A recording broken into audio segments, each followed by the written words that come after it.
थोडे माईक लांब ठेवा, मृदंगाचे लय गर्दा व्हायला असत. चेन्नईचे माईक लांब ठेवा दोन्हीकडे. ये दशे चरित्र केले नारायणे, रांगता गोदने राखीत आहे. माझी वाणी तुझे वर्णी गुणनाम, ऐसे देई प्रेम काही कळा. हे सोंग या रूपे सारिले अनंते, पुढेही बहुत करणे आहे तुका मने धर्म संस्थापने, केला नारायणे अवतार. माझी वाणी तुझे वर्णी गुणनाम, ऐसे देई प्रेम काही कळा. विठाला विठाला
काय म्हणतात तुकाराम महाराज या अभंगामध्ये.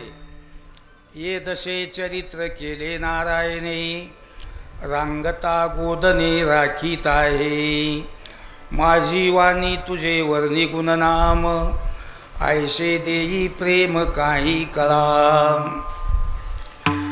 देवानी ज्यावर श्रीकृष्ण अवतार घेतला, त्या श्रीकृष्ण अवतारामध्ये रांगताना गायी राखताना जे चरित्र करून दाखवलं ते या अभंगामध्ये वर्णन केलेलं आहे. याला संप्रदायाच्या भाषेमध्ये काल्याचं कीर्तन म्हणतात. जसं लग्न म्हणलं की साडी झाली पाहिजे, तसं सप्ताह म्हणलं की काला झाला पाहिजे. आता इथं टायमाचं बंधन नाही. वराड निवांत असेल तर 2 तास बी साडी केली तर चालतंय. वराड जर जास्त गडबड करू लागलं तर 10 मिनिटातही साडी करून त्याला पाठवून दिलं तर चालतंय. तसं इथं सुद्धा टायमाचं बंधन नाही. निवांत असाल 2 तास काला करता येते, गडबड असेल तर 10 मिनिटातही काला करून आपल्याला समाप्ती करता येते. पण नेम सारावा लागतो, झालं बस. बरं महाराज, काल्याचं कीर्तन जे लोक म्हणतात, आज आमच्या सप्त्याची समाप्ती आहे. काल्याचं कीर्तन म्हणजे जगामध्ये आपण जाहीर करतो. नेमकं काला म्हणजे काय असतो? काला म्हणजे चरित्र ते उच्चारावे केले देवे गोकुळी. देवानी श्रीकृष्ण अवतारामध्ये जे चरित्र केलं ते तोंडानं सांगावं, कानानं ऐकावं, सांगणं संपलं की प्रसाद वाटावं, त्याचं नाव काला. आता इथं बऱ्याचशा लोकांची मनामध्ये शंका आहे की महाराज तुम्ही बऱ्याचशा कीर्तनात सांगता की सगळे देव इथून तिथून सारखेच आहेत, कोण्याही देवाची भक्ती केली तर एकच आहे. तुम्ही बऱ्याचशा कीर्तनात आम्हाला असं सांगितलं, मनुष्य जन्मात आल्यानंतर प्रत्येक माणसानं दररोज नित्यनियमानं 1 तास तर देवाची पूजा केली पाहिजे. कोणत्याही दिवसातून 24 तासातून 1 तास देवासाठी काढला पाहिजे. कारण तुम्ही या जन्मामध्ये जर देव नाही केलं, नित्यनियमानं देवाची पूजा ध्यान जप जर नाही केला, तर आपल्याला यानंतर चंद्र सूर्य तोपर माणसाचा जन्म मिळत नाही. देवानं जन्म देतानाच आपल्याला असं दिलेलं आहे, तुला माणसाचा जन्म देतो पण मजा ध्यानावर आहे ना, मजा नादामध्ये राह. मला सोडून जर बाकीचे फालतू कामं केलास, हे जन्म संपला की तुला चंद्र सूर्यातोपर माणसाचा जन्म देणार नाही. 84 लाख जन्माची चक्कर फिरवीता येईल. हे जन्म घेऊन दिलेला आहे. त्या करताना आपल्याला जर हे जन्म संपल्यानंतर 13वी झाल्या जर 14व्या दिवशी माणसाचा जन्म पाहिजे असेल तर दररोज कोण्या कोणाला पण देवाची नित्यनेमानं आपण पूजा केली पाहिजे. मग आता तुम्हाला जे आवडत असेल देव, महादेव आवडत असेल महादेवाची पूजा करा, दत्तात्रय आवडत असेल दत्ताची करा, रामाची करा, विठ्ठलाची करा. कोणत्याही देवाची जरी पूजा केली तर तो देव तुम्हाला पुन्हा माणसाच्या जन्माला पाठवून देतो. आता तुमच्या आवडीचा प्रश्न आहे. बस देवामध्ये कसल्या प्रकारचाच कमीपणा नाही. तुम्हाला ज्या देवाची करू वाटेल त्या देवाची पूजा करा. कोणताही देव तुम्हाला 84 पडू देत नाही, माणसाच्या जन्माला देतो. असं तुम्ही बऱ्याचशा कीर्तनात सांगितलेलं आहे. कारण काही लोकांचं म्हणणं हे देव मोठा ते देव मोठा. देव लहान मोठा म्हणते ते आणखी अभ्यासच कशाचा केला नाही म्हणा. बस देवात कुठं कमी जास्त लहान मोठा असतंय का? हे फक्त महादेव, दत्तात्रय, पांडुरंग, राम हे फक्त नाव बदलून आहेत. राष्ट्र सगळ्याच्या अंगात एक शक्ती आहे. बस अशा गंगेच्या कडेला नाव्या उभ्या होत्या. एकीला हिरवा कलर दिलता, एकीला पिवळा दिलता, एकीला निळा दिलता, एकीला काळा कलर दिलता. एक साहेब बॅग घेऊन आपले त्या नावाड्याकडे गेले. ते नाव चालवणाऱ्याला सांगितलं, म्हणजे नावाडी बुवा हिरव्या नावात बसाव का, पिवळ्या बसाव का, काळ्या बसाव का, पांढऱ्या नावात बसाव, आम्हाला पलीकडल्या कडेला जातंय, कोणती नाव पलीकडल्या कडेला नेत्या म्हणलं. त्यानं म्हणले साहेब आम्ही रंग बदलून दिलेत हो, सगळ्या नावा पलीकडच देतात, म्हणजे तुम्हाला बसू वाटेल त्या नावेमध्ये बसा. बस तसे देवाचे नावं वेगवेगळे आहेत. ओम नमो शिवाय म्हणा जन्म मिळतोच, दत्त दत्त म्हणा जन्म मिळतोच, राम राम म्हणा जन्म मिळतोच. गडे हो तुमच्या इच्छेचा प्रश्न आहे. पण कोणी कोण्या देवाची पूजा केला तर कुणाचंच वाटोळ होणार नाही, सगळ्याला एकच रस्ता मिळणार. मग असं तुम्ही बऱ्याचशा कीर्तनात आम्हाला सांगितलेलं आहे. मग सगळे देव तर सारखेच आहेत. मग सप्त्याच्या समाप्तीच्या दिवशी तुम्ही काल्याच्या कीर्तनाला कृष्णाचंच कसं चरित्र सांगतो, बाकीच्या देवाचे का नाहीत? आता बरेचसे महादेवाची भक्ती करणारे आहेत. महादेवाचे भक्त म्हणतील आमच्या महादेवाचा अभंग म्हणून काला वाटा की हो, भस्मवटी रुंडमाळा हाती तिरसूळ नेत्री ज्वाळा, हे अभंग म्हणून काला वाटावा. की रामाचे भक्त आहे दुनियामध्ये, आमच्या रामाचा अभंग म्हणून काला वाटा. तारी आयशे जडण उदकावरी जो दगड म्हणून काला वाटा. काही दत्ताचे भक्त आहेत, आमच्या दत्ताचा अभंग म्हणून काला वाटा. 3 शिरे 6 हात तया माझा दंडवट म्हणून काला वाटा. आज प्रत्येक कीर्तनामध्ये प्रत्येक महाराज कृष्णाचंच कसं चरित्र सांगते प्रसाद वाटते, अशी बऱ्याचशा लोकांच्या मनामध्ये शंका आहे बरं दुनियामध्ये. आणि तुमच्या शंकेमध्ये मी सुद्धा सहभागी आहे म्हणा की, मला सुद्धा तुमची शंका मान्य आहे. पण कृष्णाचं चरित्र सांगून काल्याची समाप्ती, सप्त्याची समाप्ती जे केली जाते, हे बारक्यासारख्यानं जर कुणा नियम घातला असता तर आम्ही तवाच उधळून लावला असता. हे पण हे काला जे आलेलं आहे का नाही, श्रीकृष्णाचं चरित्र सांगून समाप्ती करा, हे व्यास महाराजापासून चलत आलेलं आहे. व्यास महाराजापासून असं म्हणून आम्हाला पुढे चलवणं भाग आहे बरं. तर आता तुमच्या मनातली शंका थोडी कमी करण्यासाठी कृष्णाचं चरित्र काल्याला का वापरतेत, कृष्णाच्या चरित्राचं काल्याच्या ह्याच्यामध्ये महत्त्व का, कशाबद्दल, हे कुणं ठराव केला, कसं केला? कारण लोकांच्या मनात एवढं फिट्ट बसलेलं आहे. काही माळकरी असतील, काही बिनमाळकरी असतील, कोणी बी असले, काल्याचं कीर्तन म्हणलं की कोणताही महाराज कृष्णाचं चरित्र सांगते, असं फिट्ट तुमच्या डोक्यात बसलंय. आता आमच्यासारख्याने एखादी हाय गाय करा वर्षा तेच काय सांगत बसायचं, जरा बदलून सांगा म्हणा. कीर्तन सुटल्या लोक म्हणतात अरे आज तर काल्याचं कीर्तन होतं त्या महाराजांनी तर कृष्णाचं काही बी सांगितलं नाही, तुम्ही लोक आमच्यावर दबाव आणाला म्हणा की. इतकं तुमच्या डोक्यात बसलेलं आहे.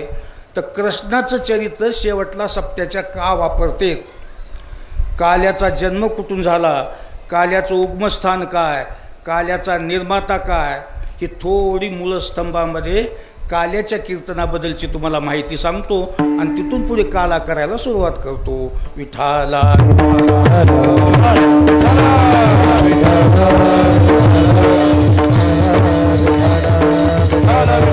Hallelujah.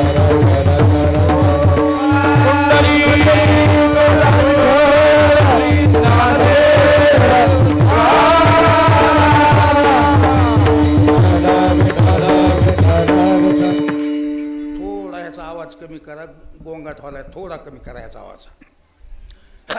बघूत काला कुणं तयार केला, कुणापासून काला आला ते. व्यास महाराज एक फार मोठे ग्रंथकार होते. बसल्या बसल्या तिनं मनात विचार केला, मी एवढा विद्वान आहे, मी ज्ञानी आहे, पण एके दिवशी मला सुद्धा मरावं लागणार आहे. आज आपण जेवढे माणसाच्या जन्मात आलोत ना, प्रत्येकाला कधी ना कधी मरावं लागणार. बस एक दिन ऐसा आएगा सबको जाना पडेगा. बांधलेलं घर, घेतलेलं शेत, केलेली बायको, झालेली लेकरं, असलेला पैसा, दिलेली सत्ता जागच्या जागी ठेवून आपल्याला जावं लागणार. बस कोणी म्हणते तुम्ही का सांगणार सुद्धा सोडून, मी सुद्धा ह्याच्यामध्ये आहेच, मला सुद्धा जावं लागणार. आता एकंदरीत आपण जेवढी इथं बसलोत का नाही मंडपामध्ये, सगळे बसस्टँडवर बसलेली माणसं आहेत. कोणी कोण्या गाडीनं, कोणी कोण्या गाडीनं जाणार आहे. बस आता फरक एवढाच आहे, म्हातारी माणसं थोडी सुपर गाडीनं जातील, आम्हाला जी मिळेल त्या गाडीनं जावं, पण जावं लागणार. बस मेल्याशी गत्यंतर नाही. बस मग व्यास महाराजांनी विचार केला, मी एवढा विद्वान, एवढा ज्ञानी असल्यानंतर जर मृत्यू पावलो तर माझं प्रथेवर काय राहणार. बस म्हणून मोठे माणसं जातेत, मरण पावतेत, पण उगीच्या उगी मरत नाहीत. प्रथेवर आपलं पाठीमागं काही तर नाव राहिलं पाहिजे. व्यासानं विचार केला, मी जाऊ जा, पण लोकांनं माझं नाव घेतलं पाहिजे प्रथेवर, अशी काही तर योजना करून मेलेलं बरं म्हणले. बस आता मागं नाव ठेवण्यासाठी काय करावं लागेल. मागं नाव जर आपल्याला मेल्यानंतर ठेवायचं असेल तर दोन गोष्टी जोर लावून जन्मभर करा, तुम्ही मेल्यानंतर मागं तुमचं नाव चालते. बस एक तर लोकाच्या उपयोगाला पडायची वस्तू गावामध्ये करून ठेवावं लागते. बस त्या वस्तूचा सगळ्या गावाला फायदा झाला पाहिजे. उदाहरणार्थ पाण्याची टाकी बांधा, सगळं गाव पाणी पितंय, मेलाच तरी पाण्याला आल्या लोक म्हणतात गेला बिचारा, पण एवढी गावची सोय करून गेला बघा. बस सार्वजनिक लोकाच्या उपयोगाला पडणारे कामं जर तुम्ही केले, ते काम आहे तोपर्यंत तुमचं मागं नाव राहते. बस किंवा मोठं एखादं देवस्थान संस्थान तयार करून ठेवा. गेला हो का, पण महाराजांना फलाण्यानं काय संस्थान तयार करून ठेवलंय, पाया पडणारे लोक म्हणतात. बस ह्या दोनच गोष्टी केलं तर तुमचं मागं नाव राहतंय. बाकी किती बंगले बांधा, किती बँकेत पैसे भरा, किती प्रॉपर्टी, कोणती पदं घ्या, मेल्यानंतर तुमचं कोणी मागं नाव घेईना. बस फक्त मेल्यानंतर त्या घरातले माणसं तेवढं गुणगुण करते. ते 13 दिवस म्हणा की बाबा असे होते, बाबा तसे होते, बाबानं असं केलं, बाबानं तसं केलं. 13 दिवस एकदा 13वी झाली, गोड जेवण झालं, लोक जेवण जिकडे तिकडे गेले हो, त्या घरात बी नाव नाही, त्या गावात बी नाव नाही. बस जोगी जेवलं पत्तर पालतं आणि झोकून दिलं गावाच्या खालतं. गावामध्ये काय तुमचं कोण्या बंगल्याला हळद कुंकू वाहले तो वस पडू गेले बंगले, कोण हात जोडाले त्या बंगल्याकडे बघून. बस मग व्यासानं विचार केला, कशाला बंगले बांधू, कशाला जमिनी, कशाला प्रॉपर्टी घेत राहू, मेल्यानंतर जर माझं घरात बी नाव निघत नाही, कोणतं माझा उच्चार करत नाही, तर अशी तयारी करायची जनतेच्या उपयोगाला आलं पाहिजे. बस मग बसल्या बसल्या व्यासानं विचार केला, जितके देवानं अवतार केले तेवढे अवतार आपण एका ह्याच्यामध्ये लिहून काढावेत. आपल्यानंतर लोक ते पोती म्हणून वाचवितील आणि शेवटला इति व्यासाचार्य म्हणून नाव टाकायचं. बस जसं पेंटर चित्र काढताना आपलं नाव टाकते की नाही खाली, तसं प्रत्येक आद्या गणेश इति व्यासाचार्य म्हणायचं, नाव घेतील आणि पुन्हा आरती करतील. दररोज पोतीच्या टायमाला आपलं नाव निघतंय म्हणून वह्या घेतल्या आणि लिहायला सुरू केलं. एका वेळेमध्ये नेलं, महादेवानं असं असं केलेलं आहे, महादेवाच्या घटना अशा, जेवढं महादेवानं जीवनामध्ये केलं एका पोतीत लिहून काढलं. हां परशुरामानं काय केलं, दत्तात्रेयनं काय केलं, जेवढे जेवढे देवाचे अवतार आहेत तेवढे पोतीमध्ये लिहून काढले. तर अशा 17 वह्या भरल्या होत्या. 17 वह्या. चला जुन्या कथा आहेत म्हणून त्याचे नाव पुराणं देऊन टाकले. बस हे झाले 17 पुराण. सगळे देवाचे चरित्र लिहिले, पण व्यासानं कृष्णाचं चरित्र लिहिलं नाही. का विचार केला त्यानं, आता इथून पुढे कलियुग लागणार, आतोनात लोक दारू पिणार, 95% लोक दारू पिणार. मी जर कृष्णाचं चरित्र लिहून ठेवलो, लोक वाचवितील आणि सकाळ म्हणतील देवानं तर असला धंदा केलाय, मग आम्हाला न करायला काय झालं. बस बावचल्यासारखे करतील. राम अवतार कसा तर बरा आहे, एका पत्नीवर राहिला होता म्हणून एका बायकोवरच राहावं म्हणतील, पण कृष्णाचा खेळ लोकाला जमायसारखा नाही. बस कारण देवानं कृष्ण अवतारामध्ये माणसानं काही काही धंदे करू नाही लागते, तिथे देवानं केलेले आहेत. आता माणसानं चोरी करू नये, पण कृष्णानं चोरी केलेली आहे. लबाड बोलू नाही लागतंय, पण देवला बाड बोलले कुठं कुठं. लोकाला फसवू नाही लागतंय, पण कृष्णानं कुणाला फसविले बस. हे जर पुतीत ऐकलं, बघा रात्री निघालं की कृष्णानं असं केलं, मग आपण तर माणसंच केलं. पुती ऐकू भावचा भाव ठेवून सगळे बिचकूनच जाते लोक.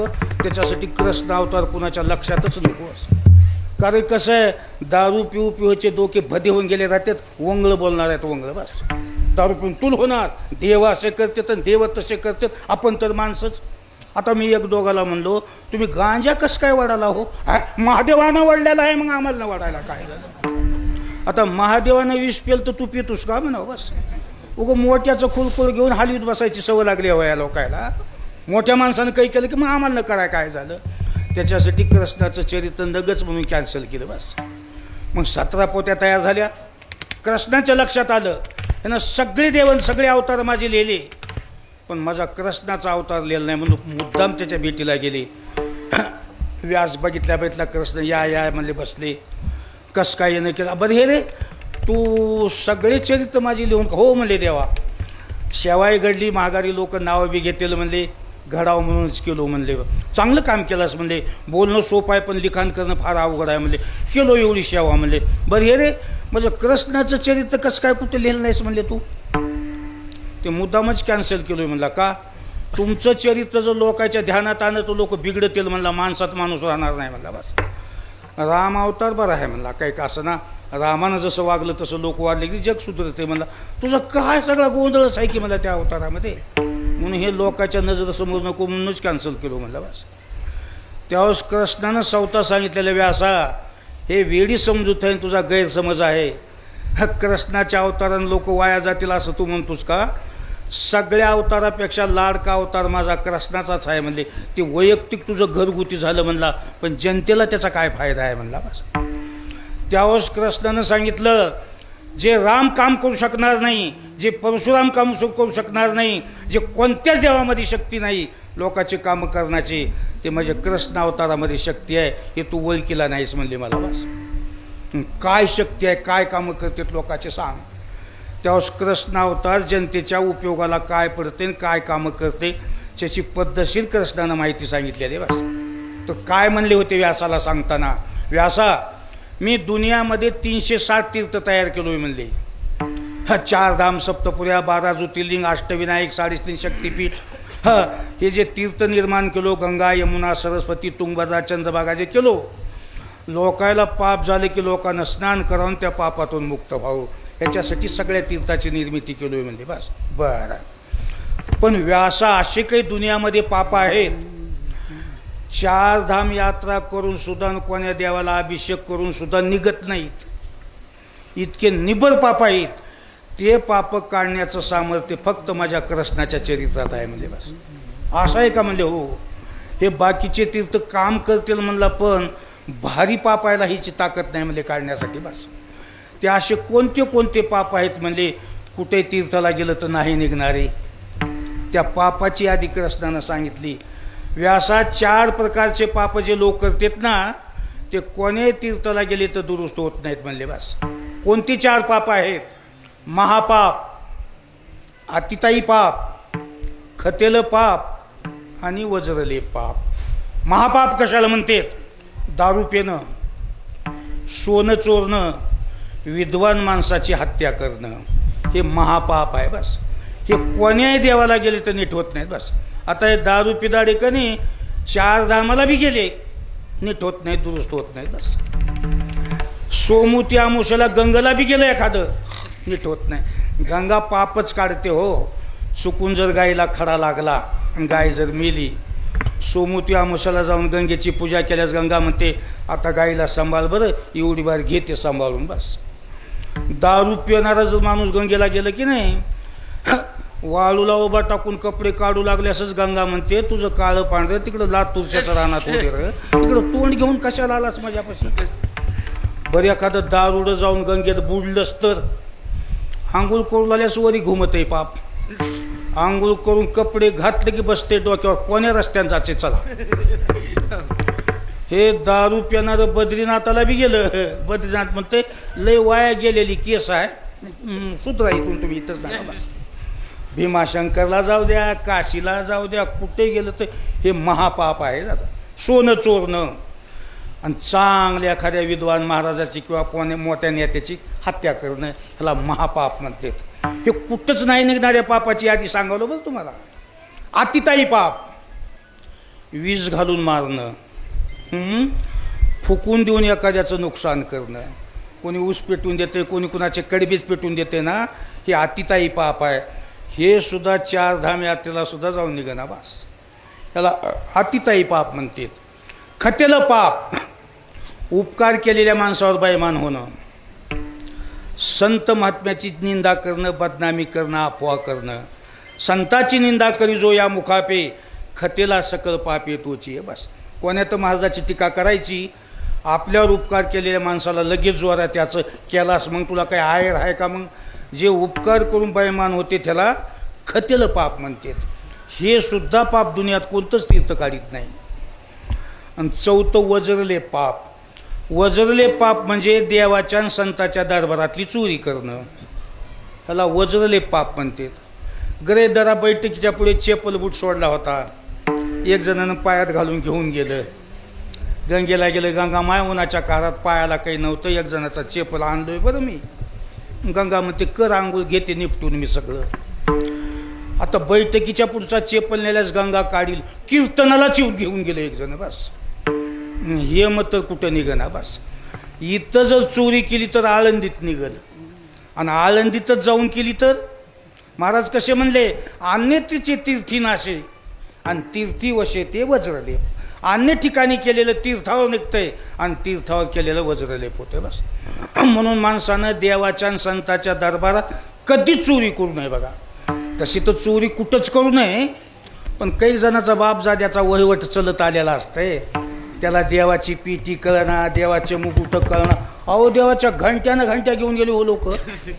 का उतारल्यावनी करालेत की दिसून आल्यावनी करालेत की चोरी तर कुठली करावं हे तर कळाले का. बस, ह्याला कोणतं पाप म्हणतात, वजरले पाप. बस, दर व्यासा हे 4 पाप दुनियामध्ये कोणतंच तीर्थ काढू शकत नाही म्हणले. मग हे पाप करणाऱ्या लोकांनं माझं जर कृष्णाचं चरित्र जर चित लावून ऐकलं, खन खन सगळ्या पापाला हकालपट्टी करून त्या माणसाला मी पवित्र करतो म्हणला. बस, चमकलच व्याजबी. मग एवढं भारी काम होत असल्यास चांगलाच अवतार आहे म्हणले. तशी यादी बी देतो की तुला, घे यादी म्हणले. कृष्णाची चोरी गीत गाता, सोर्नस्ते या पावनता, कृष्णाचा व्यभिचार वर्णिता, गुरुतल्पकता हरिदोष. मी लहानपणी लोण्याची चोरी केलो म्हणला. ती कशी चोरी केली, गवळणी कशा धरू लागल्या, कानानं ऐकलं, तोंडानं सांगितलं. कसलंही सोनं चोरलेलं पाप असू द्या मला हाकालून देतो त्याचं. बस, पुतना प्राण पैशोषण हे जो नित्य करी पठन, सुरापानादिक दोष दारून हारे संपूर्ण विश्वास का. कंसाचा ऐकून ती पुतना नावाची बाई स्तनात वीज भरून आली होती, तिला मीच मारून टाकलो. ते पुतनेचं माझं चरित्र कानानं ऐकलं, तोंडानं जर सांगितलं, दारू पेलेलं आणि विष घालून मारलेलं पाप कॅन्सल मी करून टाकतो म्हणला. बस, काळ्या मृदन स्मरे जो मानसी, न डंकिती तयाशी सर्पकुळे. यमुन्याच्या डोहातला काळा साप मी मारलो जाऊन. ते कसं चरित्र झालंय, कानानं ऐका, तोंडानं सांगा. त्याला काळा साप मी कधी चावू देत नाही मला. बस, आता कृष्णाची पूजा करणाऱ्या माणसाला काळा साप कधी चावत नाही, चावला तरी चढत नाही. त्यांचं ते इमान केलेलं आहे. तुझं नाव जरी कुणं घेतलं तर चावलं तरी उतरून जाईन, पण त्या माणसाला धक्का लागू देणार नाही. बस, श्रावण वद्य अष्टमीच्या दिवशी रात्री 12 वाजता जन्मलो व्यासामी म्हणले. माझं अष्टमीच्या दिवशी एखाद बाईनं चित लावून जर माझं जन्मचरित्र ऐकलं किंवा पोथी वाचली तर त्या बाईला बाळांथा नावाचा रोग आणि प्रसूती यातना मी होऊ देणार नाही म्हणला. बस, घेऊन आला आग्न म्हणजे तुझ्या घराशी लावीन, देन तोंडावर तुझ्या बापाचे हे घर. मी एका गवळींच्या घरला सनकाड्याची पेंडी घेऊन घर पेटवाय गेलतो म्हणला. तर तिचं माझं पेटवा पेटीचं झालेलं चरित्र कानानं ऐकलं आणि तोंडानं जर सांगितलं तर फुकाफुकी केलेलं पाप निपटून जाईल म्हणजे. बस, कारण एका गवळणीच्या घरला अशी सनकाड्याची पेंडी घेऊन कृष्ण गेला होता आणि त्या गवळणीला म्हणला, तुझ्या घरातला पसारा कोणता कोणता काढायचं तर काढ, हे तुझं घर रस्त्यात आले, मी रुंदीकरणाचे काम चालू केलं, हे घर उठवायचं आहे तुझं म्हणले, मी फुकून देणार आहो म्हणला. मग ती गवलन मुंडाली मजच कसं घर रस्त्यात आले, पाठीमागून इथून तिथून काढी ती की नुटुबा कर की. आता त्या पाठीमागल्या घरानं किती आणले रस्त्यामध्ये, बघ बघ ती वाटा किती रस्त्यात आणलाय, त्यानं संडास किती रस्त्यात बांधले, मजच कसं उठवालाच मधलं. त्यावेळेस कृष्ण त्या गवळणीला बोललेला आहे, ह्या गावची काही रीत रिवाज तुला माहीत आहे का? म्हणली नाही. ह्या गावात एक नियम आहे म्हणला, मी कोण्याही रस्त्यानं फिरत गेलो तर गडी असो बाई असो, दिसल्या माझ्या हातात हात घालून असा स्लोट घालून हातात हात घालून बोलावं लागतंय म्हणला, असा नियम आहे. 3 वार झालं तुझ्या घराच्या पुढून जातोय म्हणला, मला बघितल्या तिकडं तोंड करून उभारतेस म्हणला, लय सुंदर नीटास आहेस का म्हणला, माझं तोंड बघायचं नाही तुला, त्याच्यासाठी ही साडेसाती गावातच नगो म्हणला, कुठं पसारा नको तुझं गावाचा. त्या गवळण हात जोडला आणि ते कृष्णा असा काही मला ह्या गावचा काही नियम माहीत नाही, तसं जर काही असलं तर उद्या तू दिसल्या मी स्लोट घालते आणि तुला हातात हात घालून हसून बोलते, हां असं जर वागलीस थोडं अंगण पुडी बी आणलीस तरी मी तुला काही म्हणणार. हे चरित्र जर कानानं ऐकलं आणि तोंडानं जर सांगितलं का नाही, आपल्या कुणाचे कडवे फिगडे फुकण्यात आले असले तर नीट होते. कोणी म्हणतील ही लई चांगली राय दिलाय की हो म्हणले महाराज, 12 महिने उगं फुकी जाऊन कार्याच्या कीर्तनाला या जाव, ह्याचा अर्थ तसा होत नाही. तुम्ही थोडं थंड दोषक्याने विचार करा. एखाद्यानं म्हणलं महाराज नजर चुकीनं फुलंगा पडला आणि गायचा कडबा पेटला, मी कसं करू? काल्याचं कीर्तन ऐक आणि निपटून जातंय. कारण सहज झालेलं, माहिती नसताना झालेलं पाप निपटत आहे. एकदा कोणती गोष्ट झाली आता पुन्हा करीत नाही म्हणलं की ते भागलं पाप जाते बस. गडे हो, नेनतपणामध्ये जर तुमच्याकडून कोणती चूक झाली आणि ती आता पुन्हा करत नाही म्हणजे माफी मागितली तर मागं केलेली चूक दुरुस्त होते बस. असे महाराज सुद्धा म्हणले ना, मागे नेनपाने घडले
करीत नाही माफी मागितली कॅन्सल गृहीत धरा. एकादशी आहे, एक माणूस एकादश धरीत होता पण त्याला एकादश आहे म्हणून माहीतच नाही, जेवाय बसलं, 4-5 घासं खाल्लं, शेजारचं माणूस आलं म्हणलं आज कसं काय जेवायला? असं म्हणला का एकादश, आज एकादश आहे. कळाल्या तोंडातला घास तुकून टाकला, हातातला फेकून दिलं, ताट बाजूला सारलं, हात धुतला, मला माहीतच नाही म्हणलं, झालं ते झालं म्हणलं. मग तिथून पुढे फराळ केला, ही एकादश त्याला पावन झाली. हे जे जेवलं होतं ते न कळतपणात माहिती नसताना खाल्लं होतं, कळाल्या कॅन्सल केलं ना, तिथून पुढे एकादश जमली बस. दुसरं एक असं जेवाय बसलं, 4-5 घासं खाल्लं, शेजारचं माणूस आला, आज कसं काय जेवायलास? का बरं? आज एकादशी आहे. एकादश आहे हो. मग आता एवढं कालविल्याला खातो आणि पुन्हा करतो म्हणलं, ही पावन होत नाही, ही लागू आहे ना. कळाल्यास बी कसं कालविल्याला खावं म्हणालो. मागे नेनपणे घडले ते क्षमा. तसं मला बरेचसे लोक, आता मी आंध्रा भागात गेलो की लोक म्हणतात महाराज खरंच दारू पिणं पाप आहे का हो? म्हणलं हां, हे आम्ही सोयऱ्याला चहा पाणी सोयऱ्याचा सत्कार म्हणून दारू प्याला म्हणले. असं पूर्ण कृष्णानं माहिती सांगितली, व्याज बी खूप झाले. एवढं जर अवतार तुमचं काम करीत असेल तर काय म्हणणं आहे सांगा. मग कृष्णानं सांगितलं 17 पुराणं तयार केलायस ना, हो, आणखी एक पुराण तयार कर म्हणले. आणि त्या पुराणामध्ये सगळं माझं कृष्णाचं चरित्र लिहून काढायचं म्हणजे बस. घेतली वही आणि पुराण लिहून सगळं कृष्णाचं वर्णन केलं आणि त्याला हरिवंश पुराण नाव देऊन टाकलं. बस झाली समाप्ती. सगळे पुराणं किती आहेत? 18. 17 पहिले केले होते, 18वं पुराण हे कृष्णाचं चरित्र करून संपले. बस संपल्यानंतर पुन्हा देवा श्रीकृष्ण आले. व्यासा भारी काम झालं, 17 पोत्या लिहिलतास पण मन भरून आलं नव्हतं, पण 18व्या पोतीनं मन भरून आलं म्हणले. तुला एक महत्त्वाची गोष्ट सांगतो म्हणले, जशी 17 पुराणाची समाप्ती कृष्णाचं चरित्र सांगून झाली ना, इथून पुढे कोणते धार्मिक कार्य जर चालू केले तर शेवटच्या दिवशी पुराणात जसं समाप्ती केली कृष्णाच्या चरित्रानं, तशी कोणत्याही कार्यक्रमाची समाप्ती करताना 2 कव्हाना पण गोष्टी कृष्णाच्या सांगून ते कार्यक्रम संपी जा. केलेल्या कार्यक्रमाला माझा शुभ आशीर्वाद राहील म्हणजे बस. तेव्हापासून का 2 कव्हाना पण गोष्टी सांगाव्या लागल्या तर आम्हाला बस. कारण ही गोष्ट फार महत्त्वाची आणि भारी आहे. म्हणून बरेचसे लोक म्हणतात ना, हे ज्याला कळतंय की नाही, बरेच लोक म्हणतात आता मध्ये काही सप्त्यात येईना, मी आता काल्याच्याच कीर्तनाला येतो बस. कारण कसं आहे, हे पगारीचा दिवस आहे हो आजचा आहे. म्हणजे आपलाही कुठं तर वाकडा पाऊल पडत आहे, चुक्या होत्यात. राईट तुम्ही लोकांना बघा, वेळातला वेळ काढून कुठं काला होत असेल तिथं जावा का. आपलाही कुठं वाकडा पाऊल पडला तर ते झगडं निपटून जाते बस. तुमच्याकडून जर काही पाप झालं आणि कीर्तन ऐकलं की निघत आहे, त्याच्यासाठी काल्याचं कीर्तन टच करी जा बस. पुन्हा काही लोकांना अशी शंका घेतली, महाराज पाप काढावंच लागतंय असं काही आहे का? कसं बोललो लक्षात आलं का? एक जण सांगितलं तुझ्याकडून पाप झाले, काल्याच्या कीर्तन जा. मला पापच काढायचं नाही की म्हणला. तर गडे हो, कोणती गलती कोणती चूक जर पाप जर झालं असलं तर तुम्ही काढून टाकलेलं चांगलं राहील. कारण ते पाप जर तुमच्याकडून झालं तर ते पाप बसू वाटेल तोवर बसतंय, बसून बसून कंटाळा आले तुमच्यावर कारवाई करते, त्याने केस करते. ते सुद्धा जसा पायामध्ये काटा जर तसाच राहिला दुष्परिणाम होतील की नाही, तसं तुमचं पाप तुम्हाला पुलिसाला केस करतंय.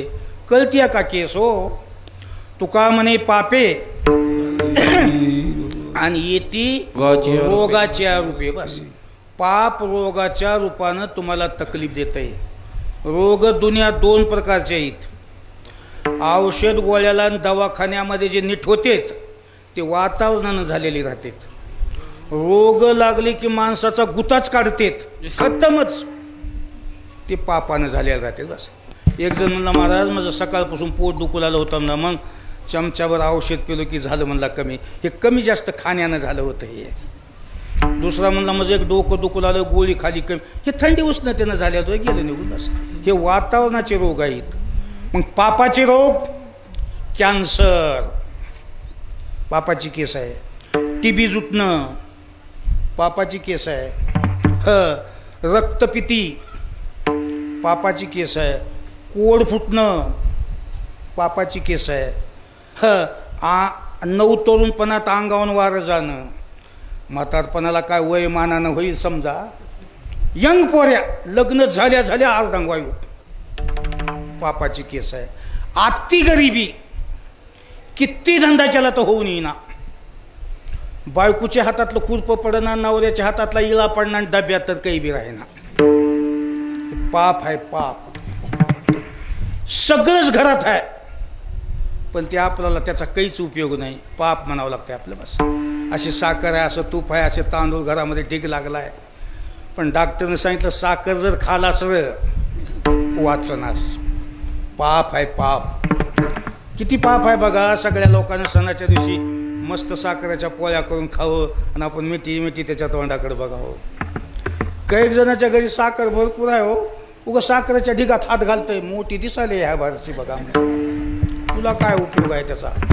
एवढी घरात साखर असून खाणार नाही पाप. घरामध्ये सुंदर देवांगण्यासारखी बायको आहे, बघितल्या बघितल्या नजर लागल एवढी बायको सुंदर आहे, पण डॉक्टरनं सांगितलं तुला जर 4 रात्र वाचायचं असेल तर बायको माहेरला नेऊन सोड. कसला आदल पाप असेल बघा आता हे.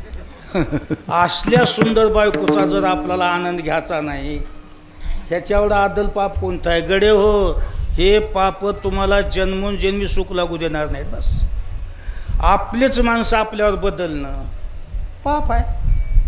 आपल्याच माणसानं वडी करणं.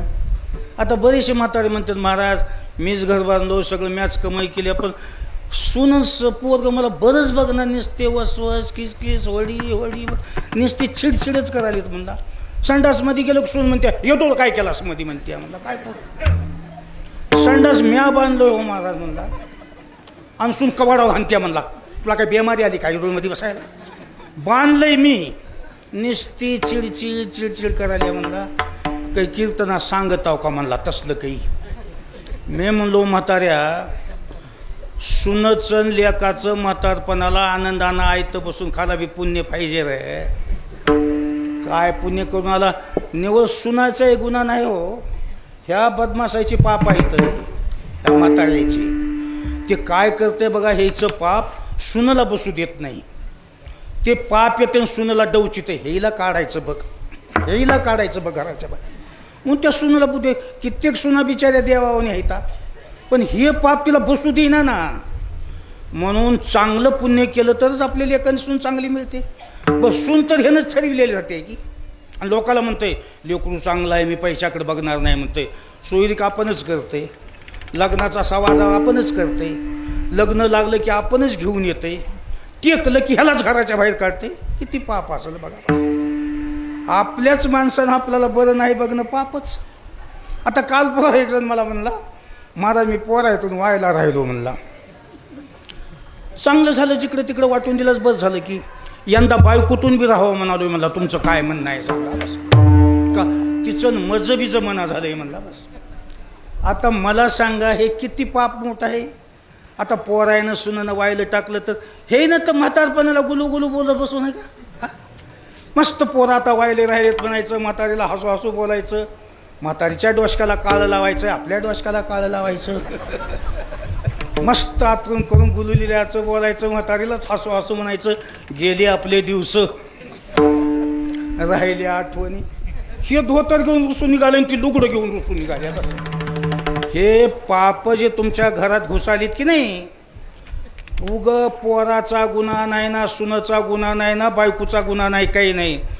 तुमचे पाप तुमची हालत करणार आहेत. त्याच्यासाठी ह्या पापाला बदमाशाला टिकू देऊ नये. तर तुमचे झालेले पाप काढण्याचं एक मोठं माध्यम असेल तर काल्याचं कीर्तन. ते ऐकले की तुमचे मागले सगळे पाप निघून जाते बस. तर गडेव ऐकान काल्याच्या कीर्तनाला या म्हणण्यापेक्षा आज सगळ्याला ते योग आलेला आहे. आता सगळ्याचे पाप जाण्याचा एक मौका आलेला आहे. कारण आज तुम्हाला सगळ्याला कृष्णाचं चरित्र ऐकाय मिळणार आहे. मग आता कुणाचे काही पाप असतील आता सगळे हर नमुने आले त्यात इथं कीर्तनाला. सगळा नमुना आहेत आता. खादाडे आहेत प्यादाडे आहेत गौसल्याला घेऊन जाणारे आहेत सप्त्याची उरलेली पट्टी खाणारे आहेत सगळे नमुने इथं आले बस. आता जितोर कृष्णाचं चरित्र तुमच्या कानावर ऐकू येते ना तेवढ्या लोकांचे पाप गेले म्हणून मी आत्ता तुम्हाला सही देतो. पण पुन्हा नाही केला हो तर आता एवढं कीर्तन ऐकून जर तुम्ही दारू पिऊ लागला माणसाच्या मागे इडी लागूच नाही लागत्या. एकदा इडी लागली की बुडालाच लावत्या ना. कोणता एखादा आरोपी जर गवसला त्याच्यावरच नाही यानं मागून काय केले सगळं उकळून काढतात का नाही. एवढं कीर्तन ऐकून जर तुम्ही दारू पिऊ लागला तर मागले कुठले काय कुठाने सगळ्याची तुम्हाला भरपाई द्यावी लागणार बस. त्याच्याकरताना मी जाहीर करतो कुठं जरी असले तिला जर कृष्णाचा चरित्राचा आवाज ऐकू येत असेल तर सगळ्याचं पाप आज गेलं म्हणून मी तुम्हाला हमी देतो. विठ्ठल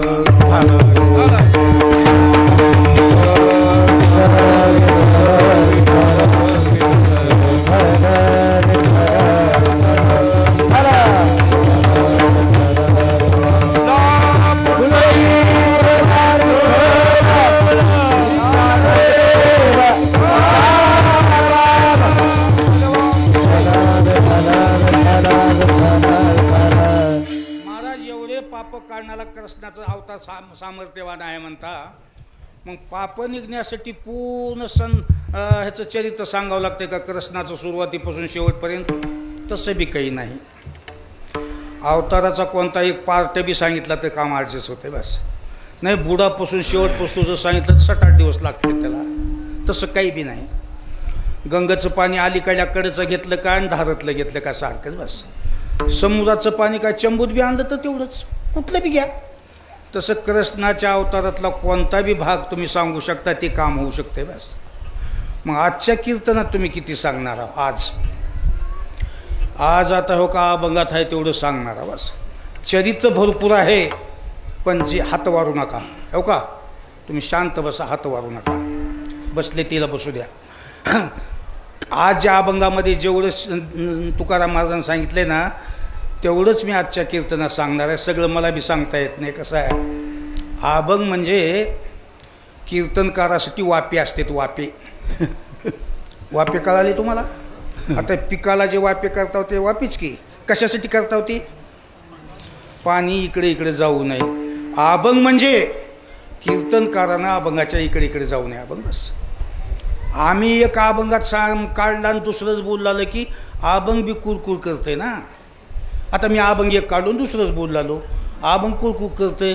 माझं म्हणणं काय, लोकाला सांगालंय काय, ह्याच्यापाशी नाहीच राहिलेलं बरं. कारण ज्या वस्तूचा वापर जसा केला तसा केला तर ती वस्तू खुश राहते. महाराज म्हणले ना, रडे अलंकार दैन्याची कांती. दागिने सुद्धा रडतेत.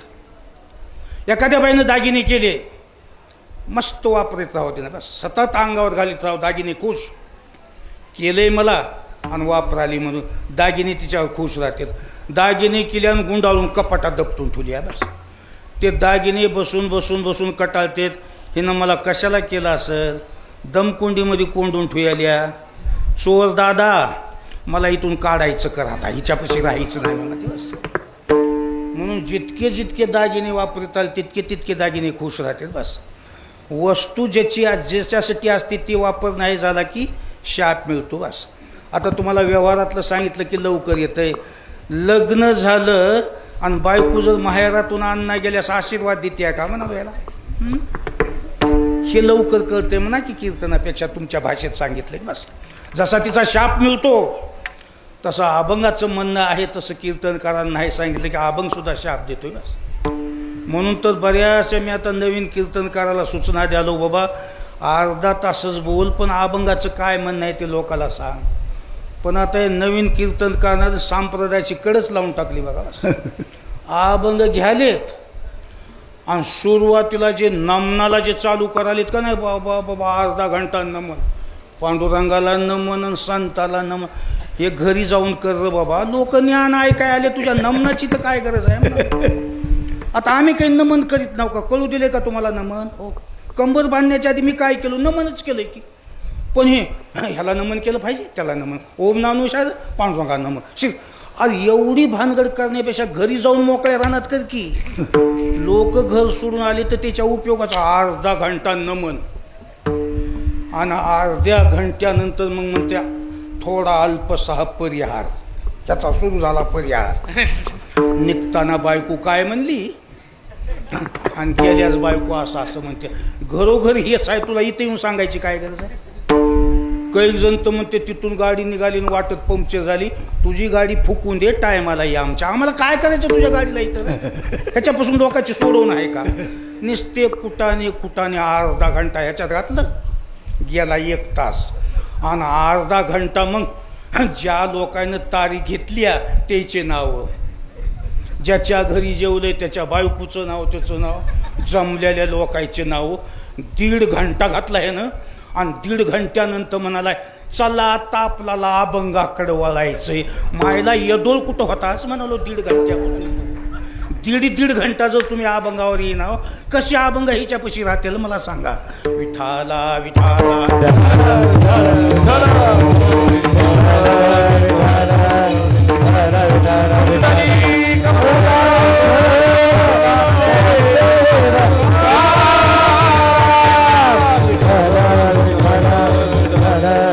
आणि उगाच म्हणते मला पुष्कळ बोलता येते पण वेळ नाही. वेळ भरपूर आहे तुझ्यापाशी सांगाय काही नाही. उचूतिया बनवू नको लोकायला बस. त्यानं पार कड लावून टाकली संप्रदायाची बस. अभ्यास नाही काही नाही, उगं पानचट बोलत बसाली बस. पण कसं आहे, शास्त्र सांगते अभंग जे संतानं काढलेत राईट, त्याचं म्हणणं काय ते लोकाला शोधून सांगा बस. तसं मला सुद्धा वायपट काही बोलता येत नाही. अभंगात जेवढं तुकाराम महाराजांनी सांगितलं तेवढंच आजच्या कीर्तनात सांगणार बस. मग आज अभंगामध्ये काय सांगितलं आहे? वेदचे चरित्र केले नारायण, वेदचे चरित्र केले नारायण, वेदचे चरित्र केले नारायण, वेदचे चरित्र केले नारायण, रंगता गुणाने, रंगता गुणाने रचिता माझी वाणी तुझे वर्णी गुणनाम, माझी वाणी तुझे वर्णी गुणनाम, रागिता गुणाने, रागिता गुणाने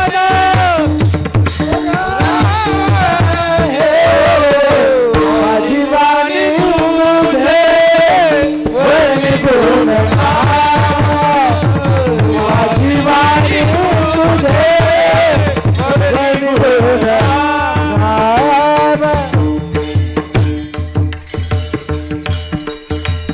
काय बोलले त्या अभंगात? ये दशे चरित्र केले नारायणे, रांगता गोदने राखीत आहे. दोनच भाग सांगितलेत आजच्या अभंगात. रांगताना काय केलं आणि गाय राखताना काय केलं. तर आजच्या अभंगात मी 2 भाग सांगणार बस. तर आता सुरुवातीला रांगताना काय केलं हे सांगतो आणि त्याच्यानंतर गाय राखताना काय केलं ते सांगतो बस. तर रांगताना श्रीकृष्णानं काय केलेलं आहे? रांगत रंगनी रांगत रंगनी थोरित लोणी, रांगत रंगनी थोरित लोणी, धावनी धरती धावनी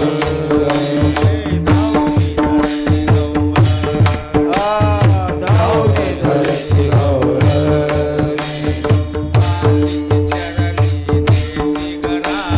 बांधित चरणी देते घराने, बांधित चरणी देते घराने, यशोदेचा घरे, यशोदेचा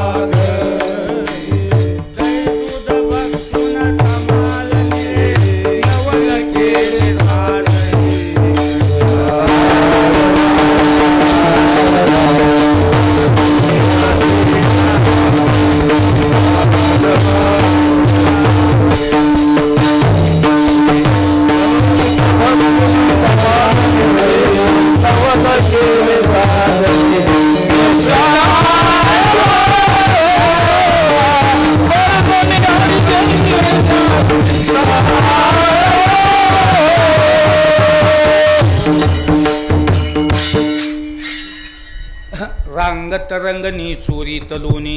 श्रीकृष्ण देव रांगत असताना लोणी चोरत होते. मग ज्या गावामध्ये लोणी चोरत होते ना त्या गावामध्ये 3 नमुन्याच्या बाया राहत होत्या. कोण्याही गावात 3 नमुन्याचे माणसं राहतात. एका आडनावाचे राहू द्या, एका जातीचे, एका मायबापाचे राहू द्या, 3 नमुने घरोघर गावोगाव आहेत. तसं त्या गावात 3 नमुन्याच्या बाया होत्या. कोणत्या कोणत्या? एक नमुना श्रीकृष्णानं जर लोणी खाल्लं खुश राहत होत्या, खुश, आणि म्हणत होत्या कुणाला घडालंय. खरं तर देवाला जाग्यावर नेऊन द्यावं लागतं, पण देव आपल्या घरी येतंय, आपलं लोणी खातंय.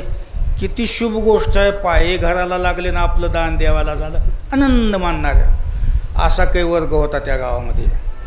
दुसरा, लोणी खाल्यानंतर कुरकुर करीत होत्या, कुरकुर गराणी करीत होत्या. असं कुठं असतंय का? आम्हाला काही लेकरं संसार आहे का नाही, जमल्याला खाऊ लागल्याशा गावात राहावंच कशा, खाऊन तर गेलंच, पण किरकिर कुरकुर करीत घरोघरी हिंडत होत्या. हे दुसरा नमुना. तिसरा, देत नव्हत्या पण भांडायलाच उठत होत्या. येतुस का घरला बघते, देणं नाही घेणं नाही काहीच नाही बस. तसे हर गावोगाव नमुने असतील बस. मग देवाने विचार केला, मी ज्या ज्या बाईचे लोणी चोरलंय त्या बाईच्या मनात माझ्याबद्दल काय काय आलंय. मग ज्या बाया लोणी खाल्यानंतर खुश राहत होते की खुश, देवानं तिच्या घरी दुप्पट उत्पन्न द्यायचं, दुप्पट फायदा. किलोभर लोणी खाल्लं की दुसऱ्या दिवशी 4 किलो लोण्याचा उंडा काढून द्यायचा बस. तरी दुधे डेरे भरले रांजण, खायते भरून दावी दुनी. 1 किलो लोणी खाले की 4 किलोचा. आणि तिनं नवऱ्याला सुद्धा परत्याला आणून दिलं. हो का, इकडे या की म्हणली, तुम्हाला सांगतो म्हणले मी, देवानं काल लोणी खाऊन गेले 1 किलोभर म्हणली. तितकंच दुधी जुळालं आहे आणि तितकंच दही आहे. रोज लोण्याचा उंडा असा उचलून मी फरताळा ठेवते म्हणली. तेवढ्याच दह्यात आज उंडा उचलं ना झाला दोन्ही हाताला म्हणली. मला माहीत आहे म्हणली, देवाला दिल्यानं काही कमी पडत नसते, म्हणून तर मी गप्प हो म्हणली बस. मला देवाला खाल्याला लई आवडत आहे म्हणली, आणि किती फायदा आहे बघा बस. ज्या खुश राहत होते त्याच्या घरी दुप्पट फायदा. ज्या कुरकुर करीत होत्या आणि घराने करीत होत्या की नाही, असं आहे का म्हणला. हो, आता हिला लय भारी द्याय जाऊ, घराने करायला या म्हणला. दिवाळं काढू, खाल्याला आहे म्हणला. कारण कुरकुर केल्यानं हडसून तळसून दिलेलं दान देवाला पटत नाही. हिनं जर गप्प बसली असती तर दुप्पट दिलो असतो म्हणला. पण किरकिर करायला ना हो, व साल संधी द्यावा झाला काय. दिवाळं बी काढता येणार की कसं बी खाल्याला आहे की बस. हां, म्हणून जितक्यापुरतं जे दान देती निर्मचून, ते दाना माझी आपावन. लोकांना देवाला 100 रुपयेच पट्टी देण्यापेक्षा 50च द्यावी, पण खुशीनं हौसनं द्यावी बघा. लोका घ्या म्हणा, हाडसून वग तोंड पिंगळेवाने डोळे करून धंदेच नाही तुम्हाला उठाला की सप्पात आहे काय, आम्हाला काय संसार करू देत, असं किरकिर करून देऊ नये कुणा. नाही दिलास तर नाही दिलास. तिरस्कारानं दिलेलं दान देवाला मान्य नाही. कामं होतील पैसे दिल्यास, पण देण्याची लाईन कशी आहे बघूनच त्याचा उपयोग होणार बस. आणि ज्या देत नव्हत्या आणि भांडायचे उठत होत्या त्याची सोयऱ्या धायऱ्यामध्ये फजिती. एक बाई अशीच रस्त्यात म्हणली, तुला काही घर मोकळं दिसाले का, उठाला की चोऱ्या करायलास हा. आणि मला काकू तुझ्या घरला तर कधी आलो नाही की, मी हॉटाला लावाय लोणी देणं ते कशाला माझ्या नादी लागालस तू. आणि आलूच्या का तिथं फजिती करीन, तू माझी फजिती करतीस, तुझी देवनारायण फजिती करीन. नाही येच तू आता तुला दाखिती म्हणते बस. कृष्ण मनातल्या मनात म्हणला, खाल्याला माणूस शिरमिद राहते, मला देणं नाही घेणं नाही, भलतंच बोलायला म्हणला. हिचा घर नंबर कोणता आहे ते ध्यानात ठेवावं लागेल म्हणला. ती ज्या घरला गेली तर हळू हां या घरची आहेस वय, बरं बरं, लय मोकळी पडली असं म्हणला, बोलालीस बस बस. घर ध्यानात ठेवलं. 4 वाजता एक पिशवी घेतलं आणि गावानं शिवारात फिरलं बाहेर. कोण्या झुरपडावर धोंडा टाकायचा, आईचं नात काही तर निघत आहे त्या पिशवीत टाका. पाल निघाली पिशवीत, बेंडूक निघाला पिशवीत, उंदीर निघाला पिशवीत, साप टून पिशवी भरलं. आणि दिवस मावळतावून भीतीला उभं केलं आणि सगळ्याला सांगितलं करत नाही, हो का तुमच्याकडे माझं काम आहे, माझं काम हो जेतो, तुम्ही एकमेकाला तकलीफ देऊ नका. कारण पालीचं विंच्याचं जमत नाही, सापाचं उंदराचं जमत नाही. जरी तुमचं काही वांद जरी असलं, माझ्या कामापुरतं हम तुम सब रास्त राहा. हो का, एका ह्याच्यामध्ये होते, कुणच कुणाला काही तकलीफ दिली नाही बस. मग ही दिवस मावळता बाई वाजलेली, शेजारच्या गलीच्या बाया बोला करून ह्या मॅन्टर होऊन बोलाल्या. नेकीनं संसार करा, जीवा जतन सांभाळा, ठेवताव फरताळा, झोपताव इकडे गेलं म्हणून बोंबलताव, जवळ ठेवून झोपाय ना. हो का, म्हणजे सिस्टम सांगते म्हणजे कशी कशी आहे ते. अशी सतरंजी आतरल्या, उशाला उशी घेतल्या आणि 4 गाडगे लाईनशीर उशाला ठेवल्या. हो का, इथं आलं की इथल्या इथं जाता येतं, मारता येते, तिकडून घेऊन जाते. तसं तरी मी एक अटकल करतो म्हणली, सगळ्या गाडग्यावर असं कपडा पालता घालतो टाकतो आणि त्या खश्यानं अशी गोल रिंगण मारून सरगाट मारून इकडं तोंड करून ठेवतो. माझी सरगाट सोडली की तवाच कळती या. पण हिला कुठं माहीत आहे देवाला सरगाट येत्या. बोरगाठ सुद्धा येते हो त्याला, नारगाठ सुद्धा देते येते ना. सगळ्या गाठी आहेत की आहेत, काही काढल्या तापूला ह्या गाठी. सरगाठ तर घरोघरच आहे, बोरगाठ कशाला असते नाही माहीत. त्या वगाराच्या कानीला हो बोरगाठ राहते. ती नारगाठ मोठी सोल किंवा मोठं एखादं गाडीचं ते बांधायचं असतं का नाही, त्याला नार गाठ त्या सगळ्या गाठी त्याला येतात बस. तेव्हा असे मी झोपतो म्हणली. मग संध्याकाळच्याला मस्त ते गाडगे 4 उशाला घेऊन झोपली. रात्री 12 वाजता कृष्ण ती उभी केलेली पिशवी घेऊन आलं. अशी लांब सडक झोपली होती. अंगणात येऊन मोठ्यानं म्हणलं, दुपारा लय गर्दा करू लागली होतीस, सासूलावर असलं तर उठल म्हणून. उठली नाही. पाय वाजविलं, उठली नाही. तिच्या भोवताली राऊंड मारलं, उठली नाही. खरंच झोपली याकडे म्हणलं. 4ही माटाचे तोंड सोडले, मोकळे केले. जे होतं दही दूध लोणी सगळं पिऊन टाकलं. उठल्या उठल्या आता बाजारला जात होती सकाळी. तांबडं फुटताच गर्दा करील म्हणून एकात साप, एकात बेंडकुळ्या, एकात पाली सगळं सामानमध्ये घातलं. तशाला तसा कपडा टाकला, खशाचं राऊंड मारलं, सरगाठी बांधून तिकडे तोंड करून ठेवून गेलो. तांबडं फुटला. उठल्या ते सगळं तशाला तसं दिसलं की पळत तर जाऊया का बाईला फर वडत आली. असं सांभाळावं लागतंय म्हणली. माणसाची रखत बी पाहिजे, वजन बी पाहिजे. ते मजा नादी लागणं म्हणली. बघा तशाला तसं आहे की. मग त्या बाईनं असं उचल, ह्या गाडग्यात काय म्हणली, दूध आहे. असं हालून बघितलं, खळखळ कसं वाजना झालंय. ते दाबून भरलं होतं मध्ये त्यानं. हिवानं घट झाला असेल. 4ही गाडगे गेली बाजारात. तिचा वाटा होता. अशा वाट्यावर लाईनशीर गाडगे म्हणून बसली. दुकानदारी सुटलं लोक. काठीवरले काही म्हातारे कुबडे, म्हातारे काही तरणे पोरं, काही बाया सुटल्या. काय आणलंच बाई म्हणली आज आई कायला. हार माल आणले म्हणली दादा. कवा काही आणतो म्हणली. पण आज सगळाच माल घेऊन आले म्हणली. एक म्हातारं म्हणलं, बाई 4 पैसे आगाव घ्यायचा आहे, पण माल चांगला द्यायचा आहे. ते परवा आणल्याला तूप काही कडविण्यात आलं नव्हतं का, जास्त दिवसाचं होतं की म्हणले. मळमळच केलं, उलट्या झाल्या. कसं असतं बाई, एवढं भारीचं खाल्यानंतर अंगाला भिनावं लागेल की हो. होतंय दादा, धंद्यात कमी जास्त होते, पण आता अंगाला भिनायचाच माल घेऊन आले हो म्हणजे. बस दवाखाना गौसला तरच उतरला आता, नाही तर पक्काच भिनत आहे माल अंगाला. होता बी माल तसला म्हणू लागली बी तसंच. बस एक म्हातारं म्हणलं, हे व्यापारी लोक जास्त बोलतेत, तिचं तूप असं लावून इतर बोटा लावून बघून बघा भाव करा. तसं कसं आहे दादा, मी माझ्या ह्या गावात जावाय आहे, लेख आहे. बाई धंद्यामध्ये सोयरा नसते.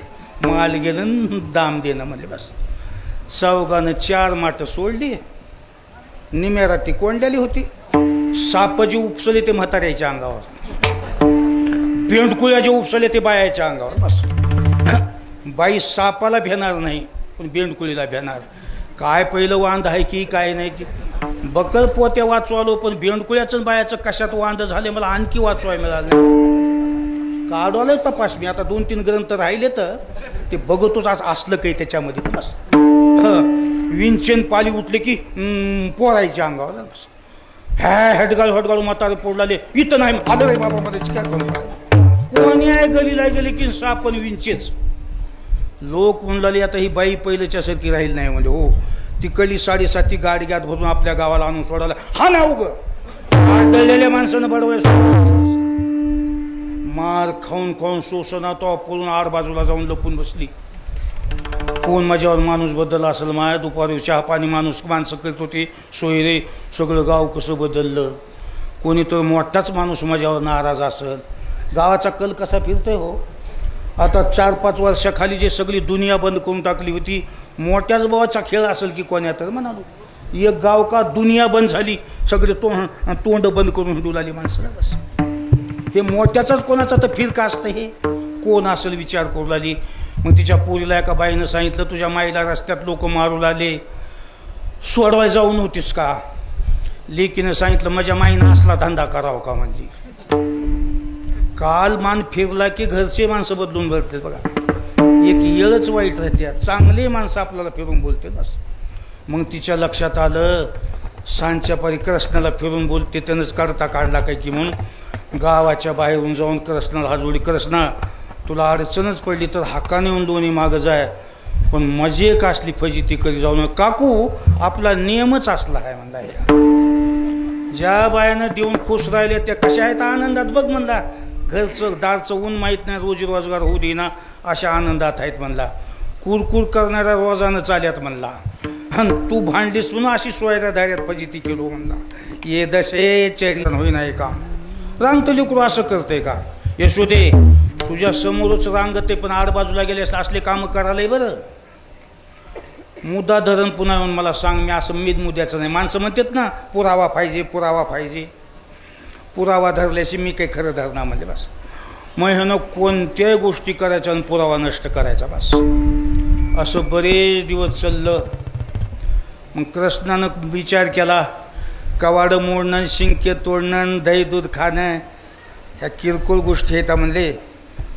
आज त्याच्या लक्षात आलं, ह्या गावचे लोक काही तेवढे भारदास्त नाहीत, ह्या गावचे लोक काही तेवढे जोमाचे नाहीत. का मी एवढा गावामध्ये धुमाकूळ घालालो तर कोणी माझं मनगट धरीत नाही. लोक तेवढे काही फास्ट आहे तेवढे. मला वाटलं मी काही तर करीन, कोणी तिकडून पाय खाऊन उभा टाकन, आपण नमतं घ्यावं. कसं असतं, सत्ताधाऱ्याला विरोधक असल्याशी राईट चलत नसते.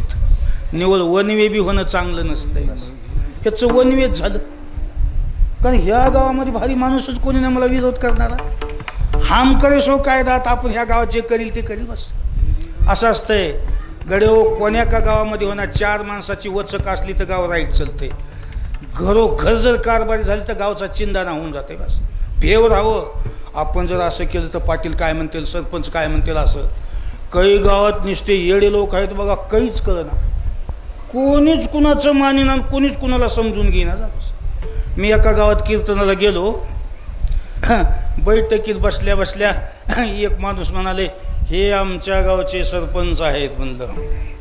मी म्हणलो, सरपंच जर एवढा दारू पिऊन तुला आहे, गावची काय हालत असेल.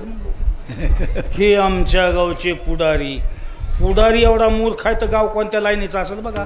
असल्याला जर पुढारी म्हणालेत हे, म्हणजे गाव किती हलक्या दर्जाचा असेल बस. कृष्णानं विचार केला, तेवढे भारदास्त या गावात गुण नाहीत, तेव्हा आपण आता वागण्याची हाईट वाढवायची म्हणजे थोडी बस. मग त्याने किरकोळ गोष्टी बंद केलं. अशा हाईट वाढविलं, कोण्या माणसाचं रूप धरायचं आणि कुणालाही रामराम घालायचं जाऊन बस. रामराम आत्ताच मोहनाळमध्ये होताच ते तिथलंच रामराम. आत्ताच चाकूरमध्ये दिसलाच की ते दुसरंच. कोणत्या माणसाचं रूप धरायचं, जय रामराम म्हणायचं. कोणता एखादा गडी संध्याकाळी मुकामी गावात नसला, त्या गड्याचं रूप धरायचं, नवरा म्हणून तिच्या घरला जायचं बस. एका बाईचा नवरा बाजारला गेला होता. सूप ती बी नाही, आता सकाळ उठून जावं म्हणून बाजार केले ना का, आडतीवर झोपलं, वाहन बी नाही. दिवस मावळता बघितलं, कोण गावचा गडी कमी आहे का बघ. हां, बाजारला गेलेला आलं नाही गडी म्हणलं. बरोबर त्या गड्याचं रूप धरलंय. पहिला जुन्या धोत्रातच बाजार करतो, ते तसलंच धोतर, तसल्याच गाठी मारलंय. आणि बरोबर झापड पडायच्या टायमाला घरी गेले. आणि त्या बाईला म्हणाले, सणाचा बाजार भलतीच गर्दी, साखरेत आणि गुळामध्ये काही तेवढा फरक नाही, दोन्ही बी घेऊन आलोय. खरा नवरा आरतीवर. मान ही घरी येऊन असं म्हणाले, बरं भूक लागल्या, कर स्वयंपाक. पाठ टाकून बसले, चुलीच्या पुढी स्वयंपाक केला. दोघांना बसून जेवले, रात्रभर थांबले, तांबडं फुट्टा उठून गेलं. खरा नवरा सकाळच्या पारी आले, खट्या करला.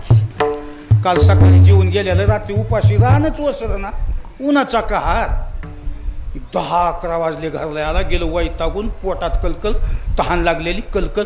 आल्या उबाट्याच बाजार फेकून दिलं. शांडगा लागला ह्या संसाराला. कमाई बी आम्हीच करावं, बाजार बी आम्हीच करावं, म्हणजे कुणाला गरज राहील नाही. आईत खाऊ सगळे होऊन गेले. म्याव दुष्काळी माणूस झालो. नहानीमध्ये गेले, पाय धुवायचं टमरेल भीतीला आणले. बायकोनं सांगितलं, असं दिसून आल्यावर का करायला फेकाफेकी हाय का तुला काही नवऱ्याची गरज म्हणला. आनंदानं खाऊ झोपली असतील म्हणला. नवरा मिळाला का हाय, किती आनंदानं खाली असेल म्हणला. बायकोनं म्हणजे असं कसं बोलावलं तुम्ही. रात्री तर पाठ टाकून बसला, मला हे जेवाय करा ती. मी रात्री इथं होतो, काय नश्याच्या गोळ्या फिळ्या खाली आहेस का काय, तुला सुधारण झाले का काय. मी तर नव्हतोच की, मग इथं बसून जेवलेलं कोण तो, मला काय माहित आहे मला कोण होते. 2-4 शेजारचे माणसं पळत आली, ह्याची का किरकिर व्हाल्या म्हणून. काय चालेल हो का हो, रात्री इथं बसून जेवले, मला स्वयंपाक कर म्हणले. माईच्या आदित्यवाल्याला विचारावर तिथं होतो का नाही म्हणलं. लोक आहे म्हणजे, जाऊ दे बाई बी तसलीच आहे, 5 आहे तर मला ह्याचं काही खरं नाही. त्याला काय माहीत आहे कुठं ना काय मला दिवस. दररोज एक तर वाघ घरी याचा राहतायच की कुठं तर. दुसऱ्या दिवशी पुन्हा बघितला डोळे झाकून कोणी आले आहे का कमी. एका बाईचा नवरा सोयरिकीला गेला होता. त्यानं तिकडचं मुक्काम केलं होतं. बरोबर त्या बाईच्या नवऱ्याचं रूप धरलं ना आलं घरी. आणि मोठं आलिशान म्हणाले पोरग चांगलं आहे, पोरगी देवाच म्हणालो तिथं. अजून काही बोलाबोली झाली नाही, पण बैठकीत 10,000 इकडे की तिकडं कर बरं स्वयंपाक भूक लागली आहे. जेवले रात्रभर थांबले, तांबडफुटा उठून गेले. खरा नवरा सकाळच्या पारी आले. आल्या बायकोला म्हणाले उग लोक म्हणले सो पोरग बघा काय त्या पोरात कळा म्हणला. 3दा नापास झाले म्हणलं, घरी बसून परीक्षा द्याले. घर बघायला गेलं तर झोपलं तर पायी कड्या भीतीला आणि डोकं इकड्या भीतीला लागाले. मग आता घर तर आहे त्याला मिरच्या लाव काय नाव नका रान नाही. 2 वर्ष लग्न थांबवायचंच, पण तसल्या रे पोराला पोरगी देईना बघा. बायको म्हणली तुम्ही काही पाणी पिऊ बोलता हो का? हां का तुम्हाला ढब लागली संध्याकाळी एक आणि दिवसाचं एक बोल. काय बोललो म्हणलं आम्ही. आता रात्री तर मला म्हणलं की पोरगं चांगलं. मी तुला इथं रात्री बोललो का डोका ठिकाण्यावर हाय का भाऊ चलीच म्हणला. मी इथं नव्हतोच की म्हणला. बस असं जवळजवळ 14 गाव कव्हर केलं बघा ना. 14 बस. महाराज सुद्धा तसेच म्हणले तो मी माझ्या मनानं कशाला म्हणू. त्याच्या भ्रताराची धरून या रूपे त्याच्या घरी त्याचे भोग कर.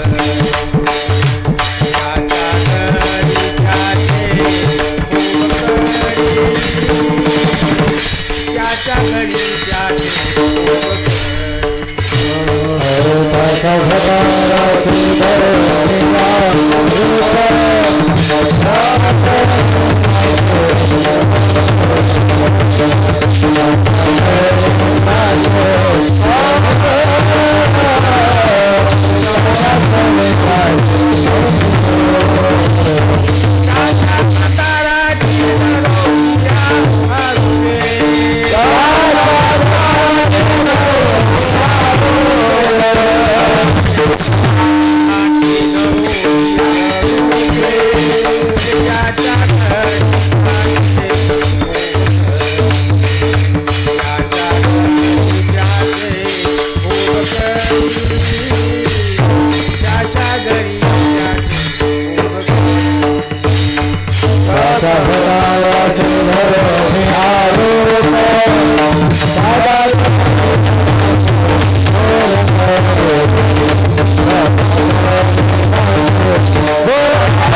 अर्ध्यात कटवीजा.